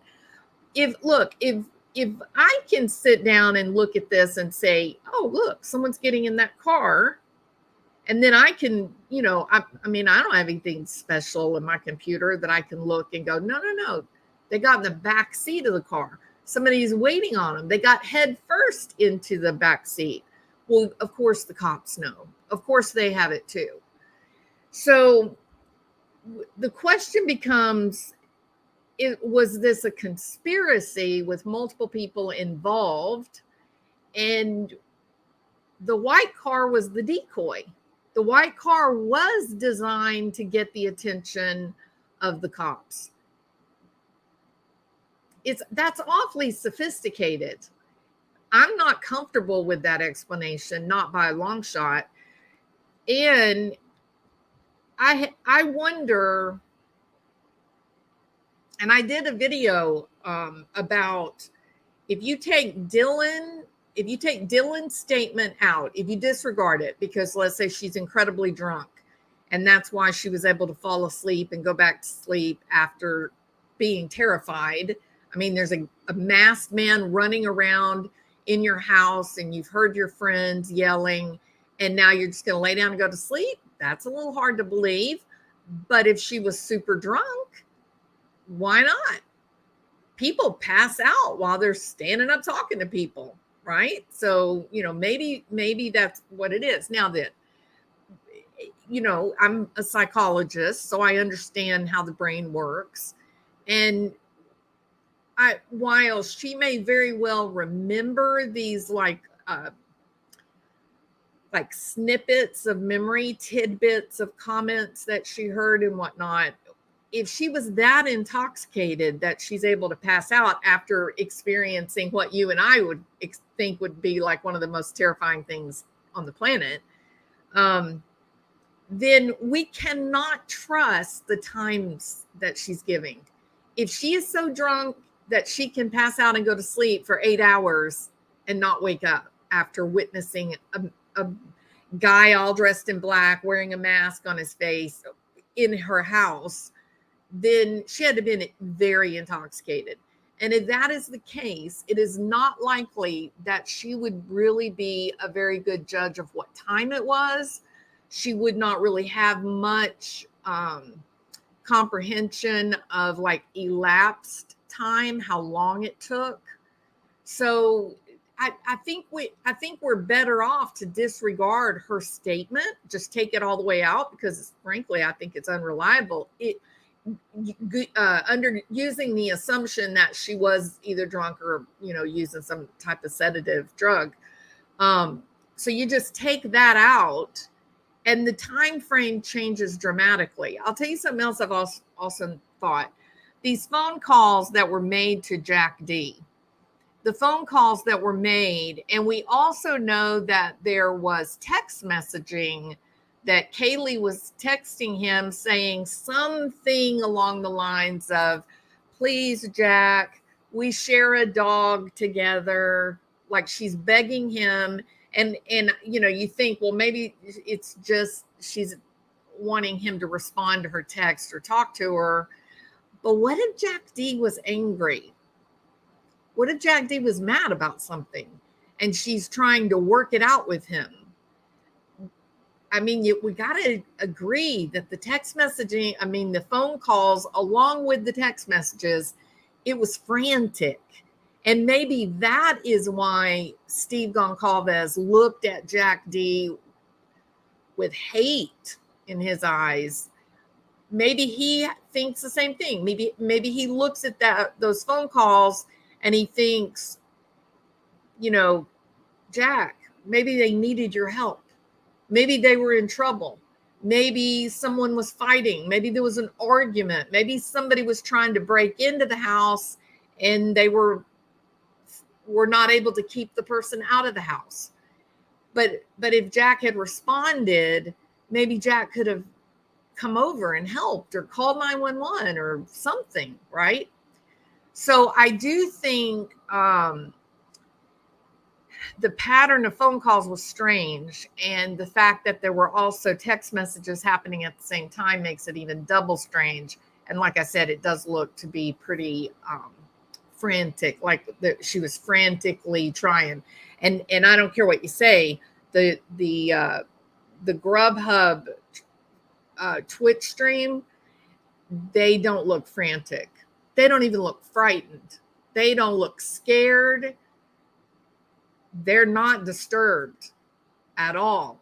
So what happened from the time that they get their food and they're laughing and they're being goofy? What happens from that time to getting home? And then all of a sudden you get this barrage of phone calls and messages to Jack D that he never responds to. He never answers. And I also think that the dad, that Steve Goncalves, was asking law enforcement for some clarification on how all these people, how was their alibi, how was it checked so quickly? How were they able to rule out all these people so fast?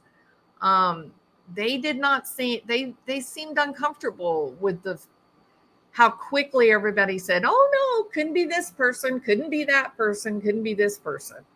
So, this footage from that early morning and all the activity that we see on the camera, but then there's also, you can hear people talking and whatnot. It's curious. It's very curious. I'll tell you this, the other footage that I would really love to see, I would like to see that security cam from about 9 a.m. to noon. Who wants to see or hear that? 9 a.m. to noon on the 13th. If you would like to see that camera, put a 1. Why isn't he trying to get Showalter in for questioning? Now, I made a video. If you go back and look at my channel, you'll find it. I made several videos about Showalter. I even like made a video of everybody saying, oh, he took off, he went to Africa. Well, that's true, he did. But the reason he went to Africa is because his mom actually has family in Africa. So it wasn't weird that he would go there during Christmas break, or so that he had a reason to go there. And there were hunting pictures there and everything. But his mom apparently was from I don't remember now. Was it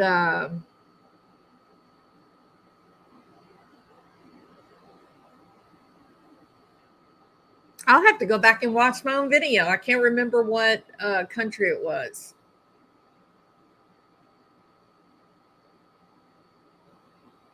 I have to go look. All right.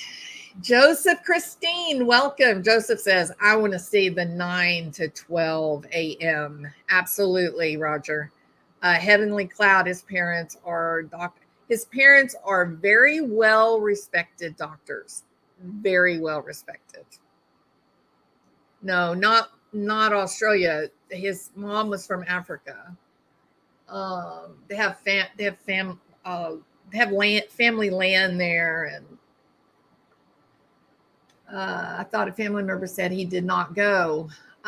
No, yeah, but everybody in the early days, in the initial days, that's what they were saying is, oh, we got on a plane, he took off, he drove that early morning and went straight to, was it Boise, and got on a plane and went to Africa. There was an Elantra that went up for sale. Big Ups found it. There was an Elantra that went for sale in Boise, exactly what they were looking for. And I don't guess they ever checked up on that one. But Showalter drove straight to Boise and then got on an airplane. And it sort of made you wonder, well, did he just immediately sell the car? Because the lot that had the car, what did we say, Big Ups? Did we say it was like less than 5 miles from his parents' house to the dealership that was selling this used car? It's pretty weird. But you can see it. It's all up on that video. But later, so I did find the connections to Africa and where, why he would have been going to Africa and whatnot. But then ultimately, to make a long story short, I think they came out and said, no, he didn't go there. Right. I think that is what ended up happening. But at the time that all this was happening, I said, well, everybody, cool your heels a little bit. He has family in South Africa and they own property. They have land there, and it's common for them to travel, which is probably why that story came out, is because maybe people that know him say, oh, I bet he ran to his house in Africa. So, all right. But then later, I ended up doing a video that I felt like that Showalter was actually a hero. I still think that. I think he was a friend of the girls. I don't think he was a part of this. All right. Hey, Jennifer Q, welcome. Alien Dog. Jack is hugging Kaylee's mom and looking at the dad. Can you say cringe? That was a cringy moment. And the dad looks at him like, you're in trouble, right? I mean, that's not what he was thinking. He was thinking something with a dirty 4-letter word, but he looked like he wanted to beat him up for sure. Sweet and Salty appeared. JS thought he was K&M's ride. Did they ditch him? Why? Yes, they got a like a Uber to come pick them up from the Grubhub. It does sound like a V8. Are you talking about the white car? The white car sounds like it's got a big engine. And that video of Steve Goncalves looking at Jack as he's hugging his wife. Parents know. Do you know what I mean? they may not know like the exact details, but parents have a sixth sense. And you know, if your daughter dates someone and you just something about that guy, you know, he's always super polite, he's always nice, nothing's ever happened, but just something about him I don't like. You know, maybe it could have been something like that, or you guys would be pretty shocked. You would be horrified to recognize just how many young girls, I'm talking about high school age, certainly college, but even high school, where the guys are already being abusive and controlling. We got a problem in this culture right now with domestic control issues. High level of jealousy, you know, and so there's a lot of girls that end up in these early relationships where they're bona fide in a domestic violence type relationship. It's pretty sad. Let's see. I'm looking back through comments, y'all. Africa has to be very planned trip with rounds of shots. Not it. The shots you only have to have like every 3 years or 5 years. Some of them you just get them once and then you can get like a booster 10 years later. I lived over in Egypt for like 7 years, a little bit more than 7 years. And I came in, I was always going. I wasn't getting shots every time I would go. It's just, you got certain shots to get, and then you get boosters later on. And you can go and get titers done. Titers, that's a type of testing that they do to see if you have the antibodies. So if you still have the antibodies, you don't even have to get the updated shots. So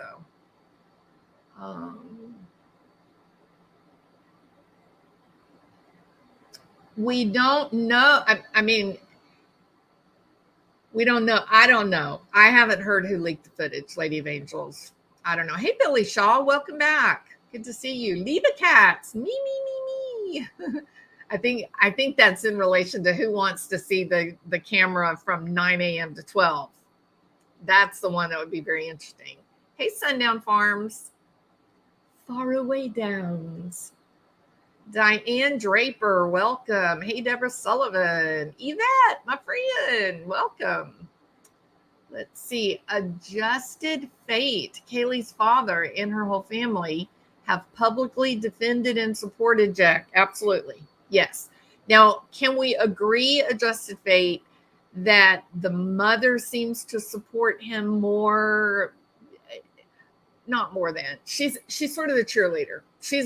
She sings Jack's praises more. I think the dad just kind of goes along with it.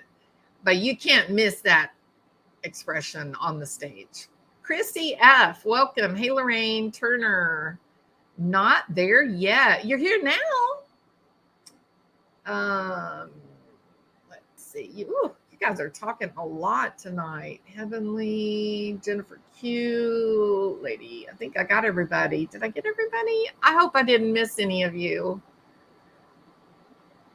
Trying to say hello to Niners Girl. Welcome, Niners Girl. Lee Ann Shearer. If I know danger is in my house and/or I'm dying and I only have my phone to try and leave a clue for my family, calling that person over and over is a tiny finger movement. Leanne, you should write movies for Hollywood. That is very interesting.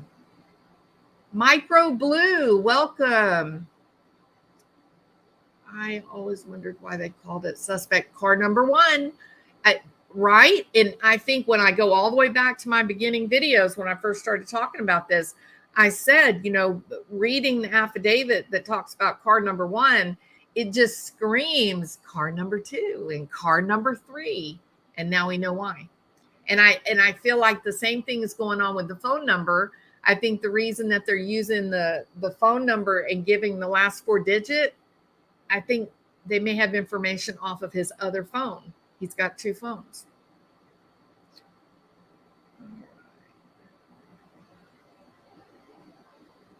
David Balfour, welcome. JD is more a suspect than anyone, right? It's very. Look, I got to thinking about this too. This is 100% just theory, just theorizing, right? Knowing what you know about abusive relationships and, I got to thinking about Kaylee, this company she worked for. There were a lot of different places that she could have gone to work. Now, granted, Austin is a preferred destination for the young people. It is a jumping city. I mean, they are up and coming. Lots of great new jobs. California is basically moving to Austin. And the music there is just off the hook. I mean, it's a great town if you're a young single person, no doubt. So I don't think it's odd that she took that opportunity, not by a long shot. Well, when you've had a boyfriend, think about this. When you'd have a boyfriend for years and years, why would you choose a job that would basically take you across the country? There's a lot of people in domestic violence situations that get divorced, and they have to do that. They have to move to someplace they've never been before, never tell anyone where they've moved to, just to be safe, to put as much real estate between them and the person that they fear the most. It makes you wonder why they broke up. Not Inan Harsh. He left the grub truck with a girl. Yeah, I don't know if that's him though. Are you convinced that's him, War Eagle? I'm just not sure. Team Doocy Doo Doo Doo. The neighbor is tall and skinny.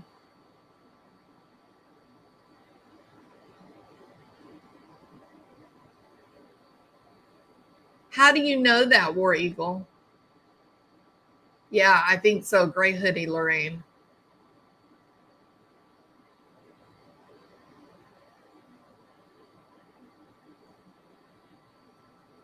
All right. I think I got everybody.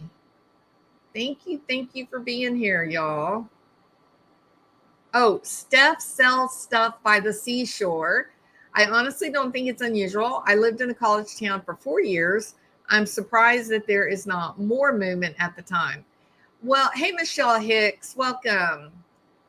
Niners girl, I called out your name earlier. I think I got everybody now. Nope. I did call Joseph Christine. Oh, my goodness. LB. Okay, I think we got everybody. I will tell you this. I think even living in a college town, a big college, bigger than this one. Hey, Marsh. Hey, Shalimar. I thought there was an awful lot of movement in these very early morning hours. I thought there was a lot of movement. The same car moving around. I found it strange. I think it's strange. But you can, Michelle Hicks is being rude.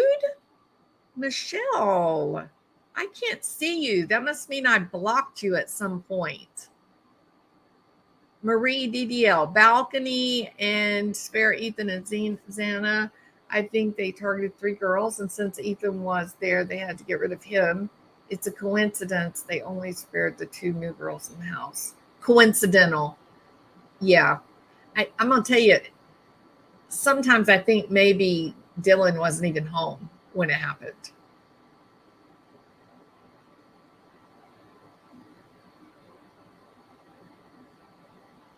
Yeah, I definitely have blocked Michelle Hicks.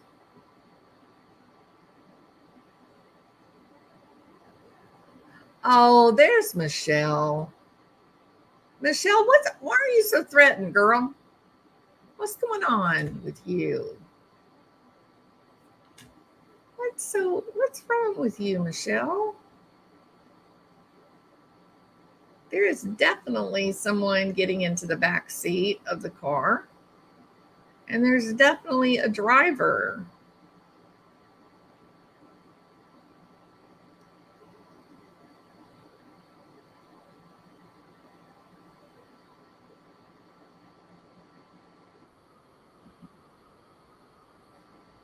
Got to turn that sound down. That's grating on my nerves. All right. Hey, me, myself, and I. Does the prosecutor have video of BK in his car, a view shot from Ring cameras? Let's hope. Let's hope. Queen of Hearts, welcome. I wonder whose jacket Maddie was wearing. Let's see. Billy Shaw. Hope we see some good stuff in this video. Looking forward to it. That was way back there. All right. Hey, Alley Cattails. How are you? It's good to see you. Thank you for being here. Doodlebug. So glad. Whoops. So glad I found you. I'm glad you found me too. Thank you so much. Appreciate it. If this case had any integrity, the two roommates would be more suspected. Look, I think that Steve Goncalves, I think he was right. There were too many people cleared too quickly that were very close to all this. Things can get out of hand, you know.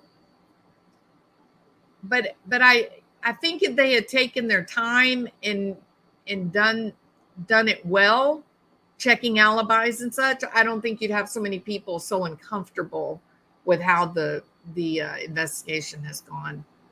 The government has every device accounted for in that town at that time within a foot of its location. Believe it. Can't wait to see the other neighbors' cams. Roger, this is going to be the craziest trial of all time. This is one of those trials that I'm going to want to like take a month off of work and just sit at home every day and watch the trial. So this is going to be very interesting. Brian Meyer, Peeper Eyes, 272 XP. All right. Happy to have you here, Doodlebug. This case is going to be like watching O.J. Simpson or Jodi Arias. I love that. 4 a.m. Harsh hears a scream. 4 a.m. Dylan wakes up. 4 a.m. DoorDash driver.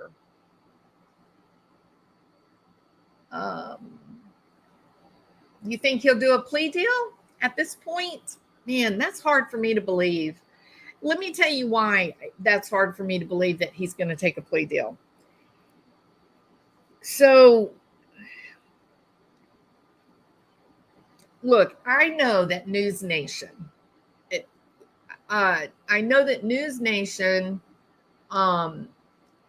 came out with this whole Kohberger lost his teaching assistantship, which is pretty much the same thing as getting kicked out of your PhD program, okay?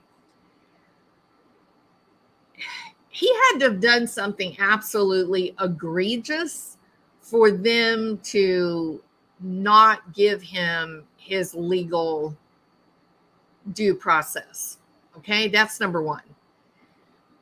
I don't know why or how it would be even remotely possible that News Nation would get this letter, because FERPA would just about guarantee that Kohberger can sue the university and end up being a millionaire. I mean, he may be sitting around in prison for the rest of his life, but his family would be sitting on millions of dollars for the violations of the Federal Education Right to Privacy Act. So I am highly skeptical of the letter, even though News Nation did report on it. I just don't know how that would get out. I really don't. I don't know any professor, nobody in administration that would ever take the chance of, losing their job, never being able to get another job in academia, getting sued, the institution being sued, I mean, it would be a disaster, truly. And you can't ignore the fact that they didn't give him due process. They did not. There are established protocol for how to do these things when someone is messing up so bad. You have very specific legal steps that you must take and things that you must document before you ever get into a courtroom. Before you ever fire the guy, you have to have gone through this whole federally mandated process. Okay. So I don't know how they did it. How did they do it? How did they, in a matter of a couple of months, go from new PhD student, new teaching assistant to we're kicking him out? I mean, what did he do? Fondle Professor Schneider? I don't know. No, that was a joke. Don't start that rumor. But News Nation reported on it. So wouldn't you think they would have the ethics to verify what they're saying? So I don't know if they got snookered. I don't know if somebody, fraud was committed. I don't know. But that's number one. I'm skeptical of the letter and the whole thing. But the letter also conveniently claims that November 7th and 8th were important meetings. And he's basically told, we're going to fire you, if you don't do X, Y, and Z. And then the kids were killed, the night of the Saturday night, the 12th, the early morning hours of the 13th. So it looks like it's like a anxiety, kind of thing.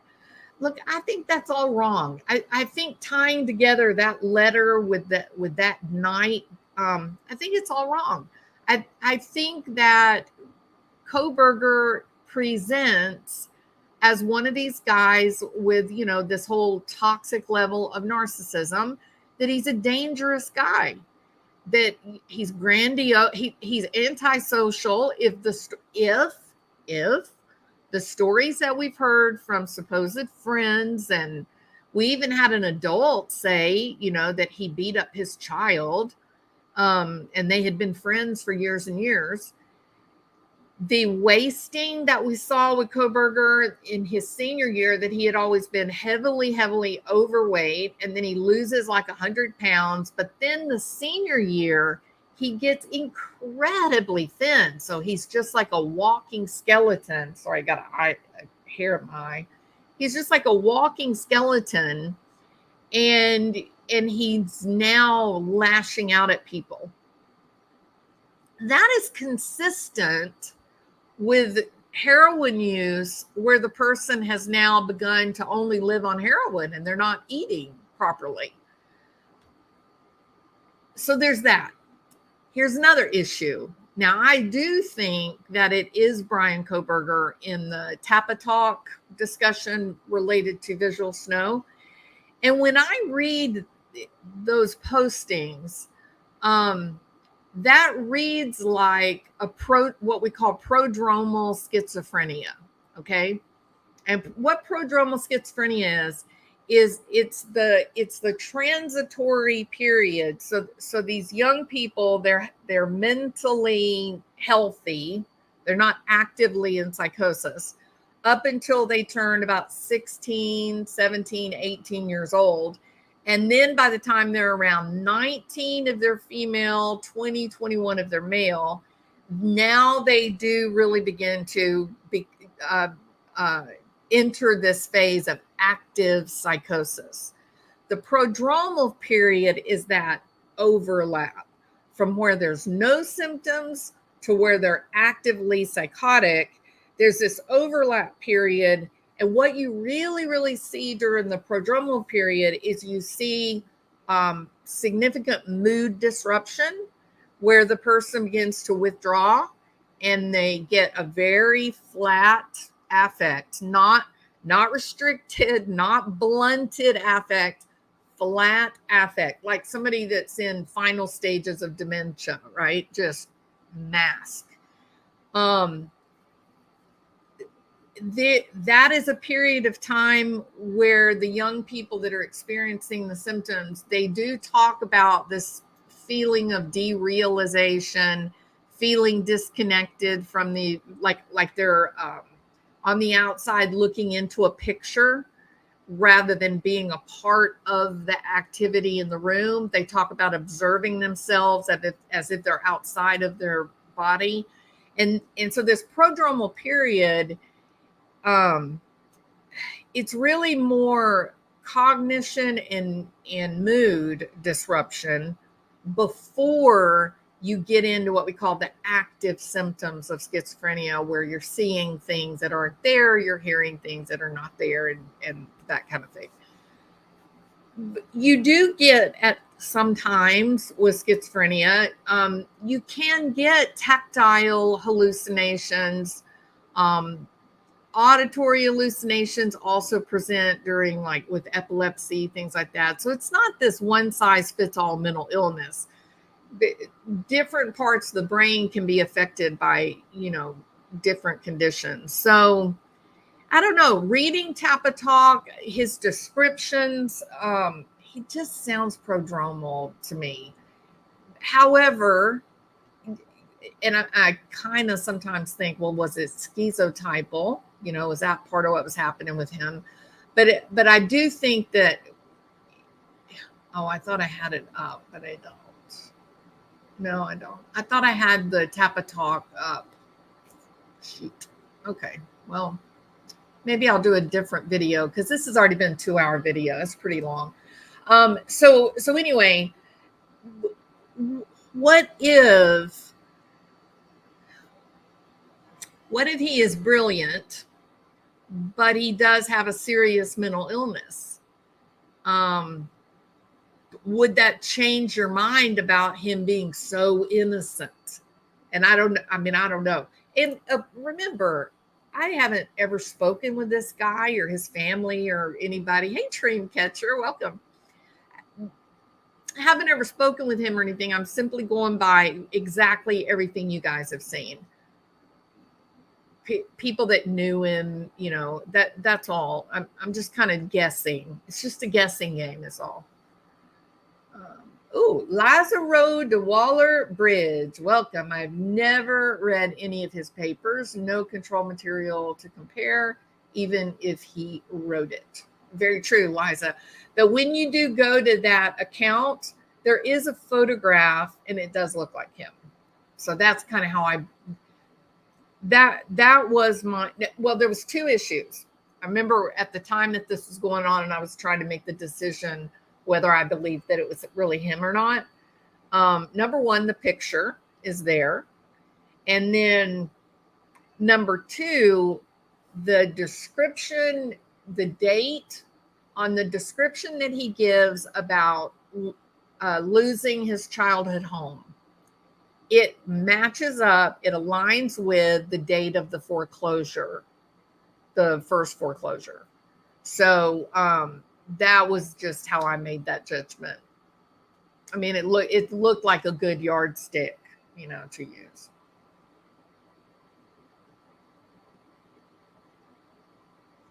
Right, Roger. Kohberger seemed to think that the visual snow was the illness as opposed to a symptom of something else. That's what I was thinking. What if what the doctors, what they had described as visual snow, what if it was some type of a tactile or visual kind of just, I hesitate to use the word hallucination, but when a brain is high levels of dopamine, it can do some weird things. Yvette, my computer is low on battery. I will watch on TV. Bye, everybody. Have a safe and wonderful night. Thanks, Jules, for great information. Heavenly Clouds, thank you for being here. I appreciate it so much. All right. Oh, do a thumbs up, please, to help me with the algorithm, the dreaded algorithm.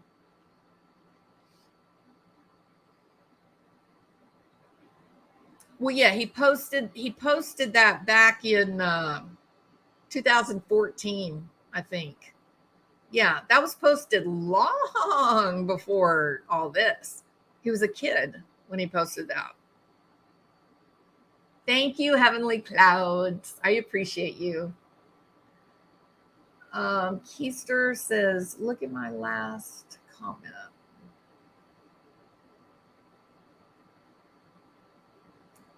Dreamcatcher, one-way ticket, yeah. I have visual snow. It's a symptom of other conditions. The things he's attributing to his vision are part of that more serious condition, not an effect of the vision. Which conditions are you referring to?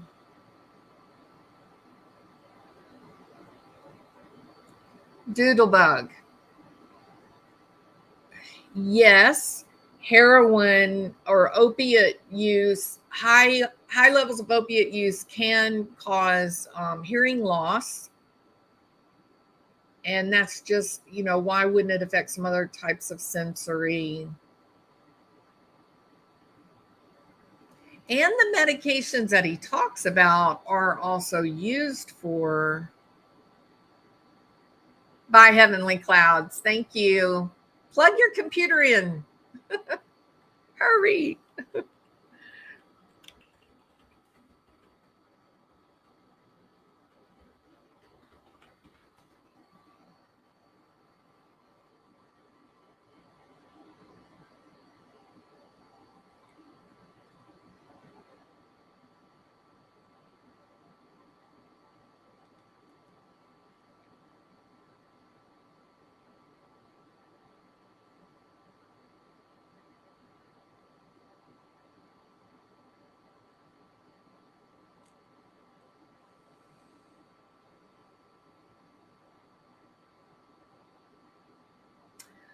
So factors implicated in visual snow are migraine, poor diet, dehydration, which would go along with opiate use, dehydration, illness, menstruation, and illicit drug use. And once the symptoms show up, they don't ever go away, which implies that there's some sort of nerve damage, right?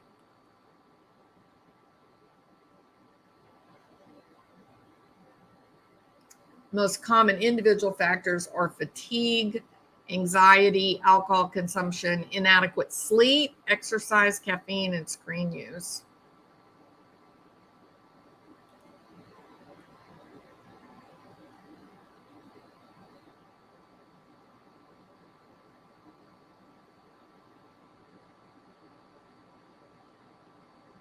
Okay. All right. I'm not going to get all bogged down. Again, Doctora Latina and I did a big live all on visual snow, and she's a psychiatrist. So she talked about the physio aspect of visual snow, and then I was talking about like treatment and that kind of thing.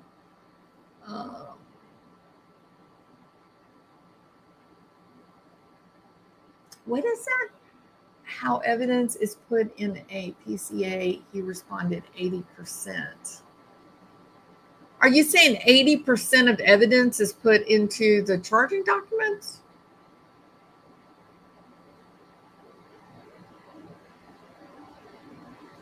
He got one reference, Freed man. One reference from that young blonde professor, which I thought was very interesting.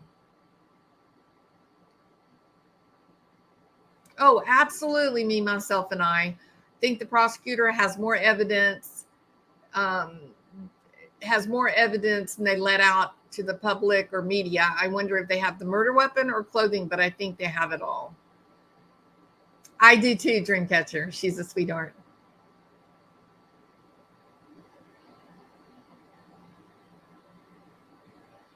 Yeah, that whole thing with Ramsland, right? The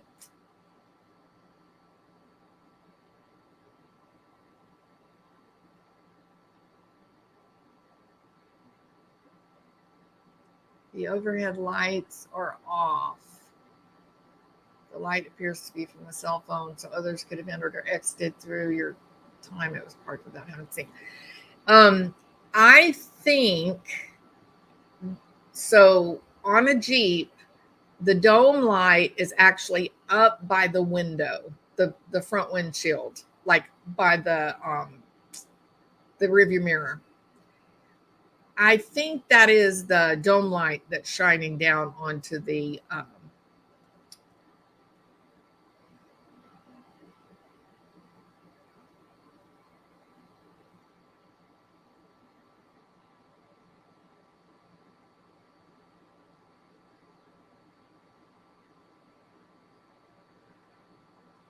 what do you mean they have to secure the arrest? Oh, you're talking about the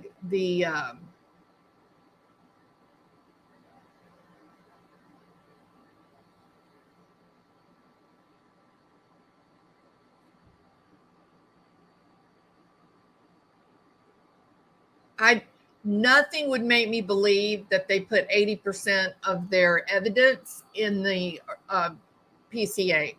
I don't believe that. Don't believe that. They only have to put just enough to say it's more likely than not that this is the right guy. When it goes to trial, then they have to meet a much higher standard. And the very fact, Diane, the very fact that this prosecutor went ahead with the death penalty tells me he's got good evidence. He's confident. He's not worried about this case. If he was worried about this case, he never would have gone for the death penalty because the standard is so much higher. Shauna Ray, welcome. Overhead lights in the Jeep are, oh, I already read that. Sorry. All right. No, they do not leave the cats. AK Barn. If you guys have not watched Peter Tragos in The Lawyer You Know, he has done a really good job talking about this particular case, the weaknesses, the pluses, you know, that kind of thing. And he does talk a lot about the mechanics of the law. So if you haven't watched him, he's a good source.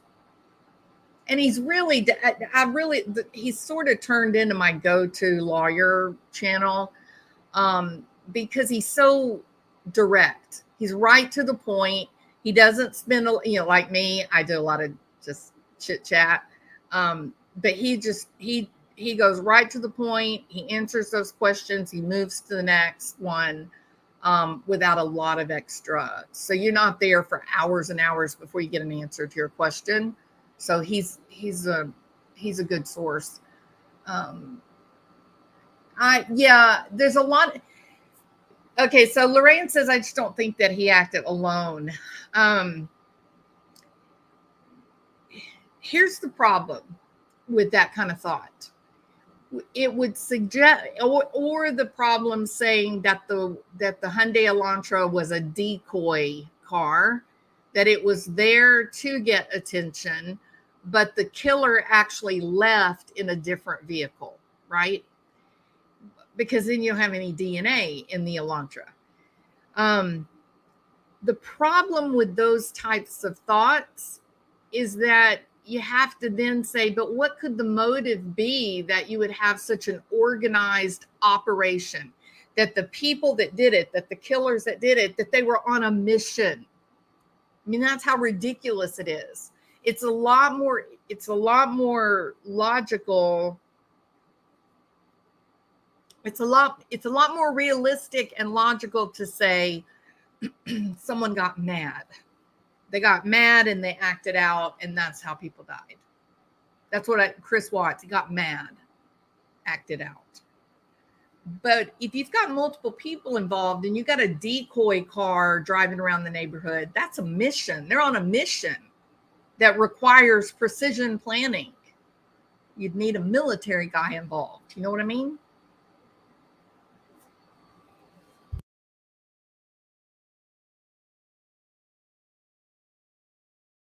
That's exactly right. Yeah.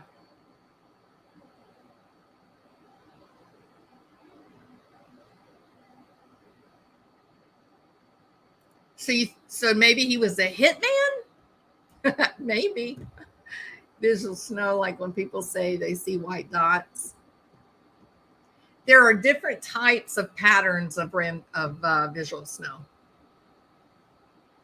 Hey, Moonlight View, welcome. How are you doing? All right, y'all, we are 2 hours into all of this, and it's crazy. And I didn't even get to everything that I wanted to talk about, but it was a lot. So I think that I will stop now, and then maybe we can go to Tappa Talk, and I can go through Tappa Talk and talk about which of the statements would be considered like diagnostic criteria, fulfillment of diagnostic criteria, and that kind of thing.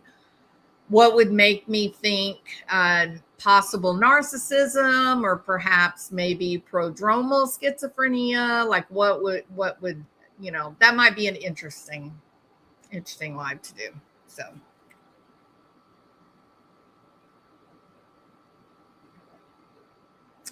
Well, I just don't know, but that would be another live I would like to do too, is to talk about is there a connection between Brian Kohberger and Brent Kopaka? And it does look like there is. So that's, or was, it's very interesting, right? Dreamcatcher, I'm glad that you found it too. It's wonderful having you here. Motive is not important legally. No, it's not important legally. Agreed, Liza. Absolutely. But for what we do in the true crime community, that's a big part of what we talk about, isn't it? We all want to kind of know why. Why did it? Think about how many hours were spent talking about Chris Watts. Why did he do this? So it's not required legally, but we're not attorneys and investigators here. We're people discussing very difficult, situations that happen in life. So, and juries do love motive. That's exactly right, Roger. If you're a prosecutor, you want to at least go in with motive, right? Because we want a story. People need a story. It's not enough to just say, well, yeah, I think he probably killed him. Our brain says, but why? Who would do such a thing? So that's why prosecutors love motive. They want motive. They don't have to have it, but they like it. All right.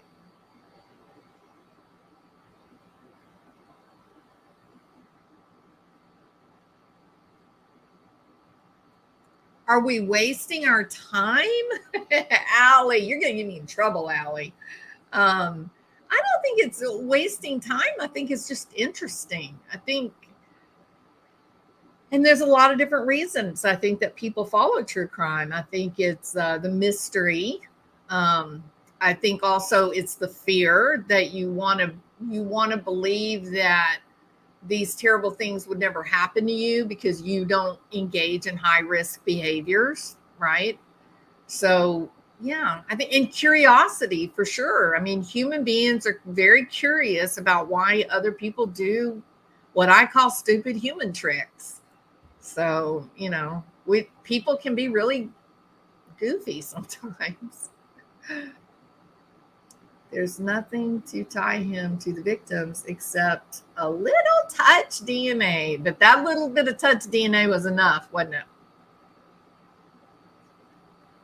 Hey, Dana Renee, just found you a couple of days ago. I love your channel. Thank you so much. No, Dana. I'm thanking you. It's my job to thank you for spending your time here when there are thousands of great YouTube channels for you to go watch, and you are spending time with us. So thank you for that. Appreciate it. The mystery, the conversation, and the social experience. That is right. And that's probably a really great way to end this live. What do y'all think? Y'all have been great and interesting and wonderful, and I appreciate you.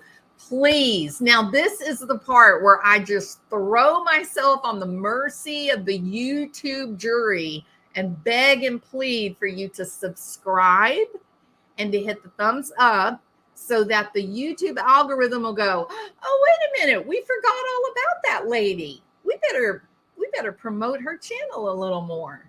So if you really did, at least have fun here, if you're hate watching and I'm your favorite creator to hate, then subscribe, hit that thumbs up, and I'll be back. How's that? Thank you for being here. Y'all have a great Sunday night. I hope you have a wonderful week at work and everything goes great and according to plans and you encounter zero problems. I'll be back on Wednesday. See you then. Bye.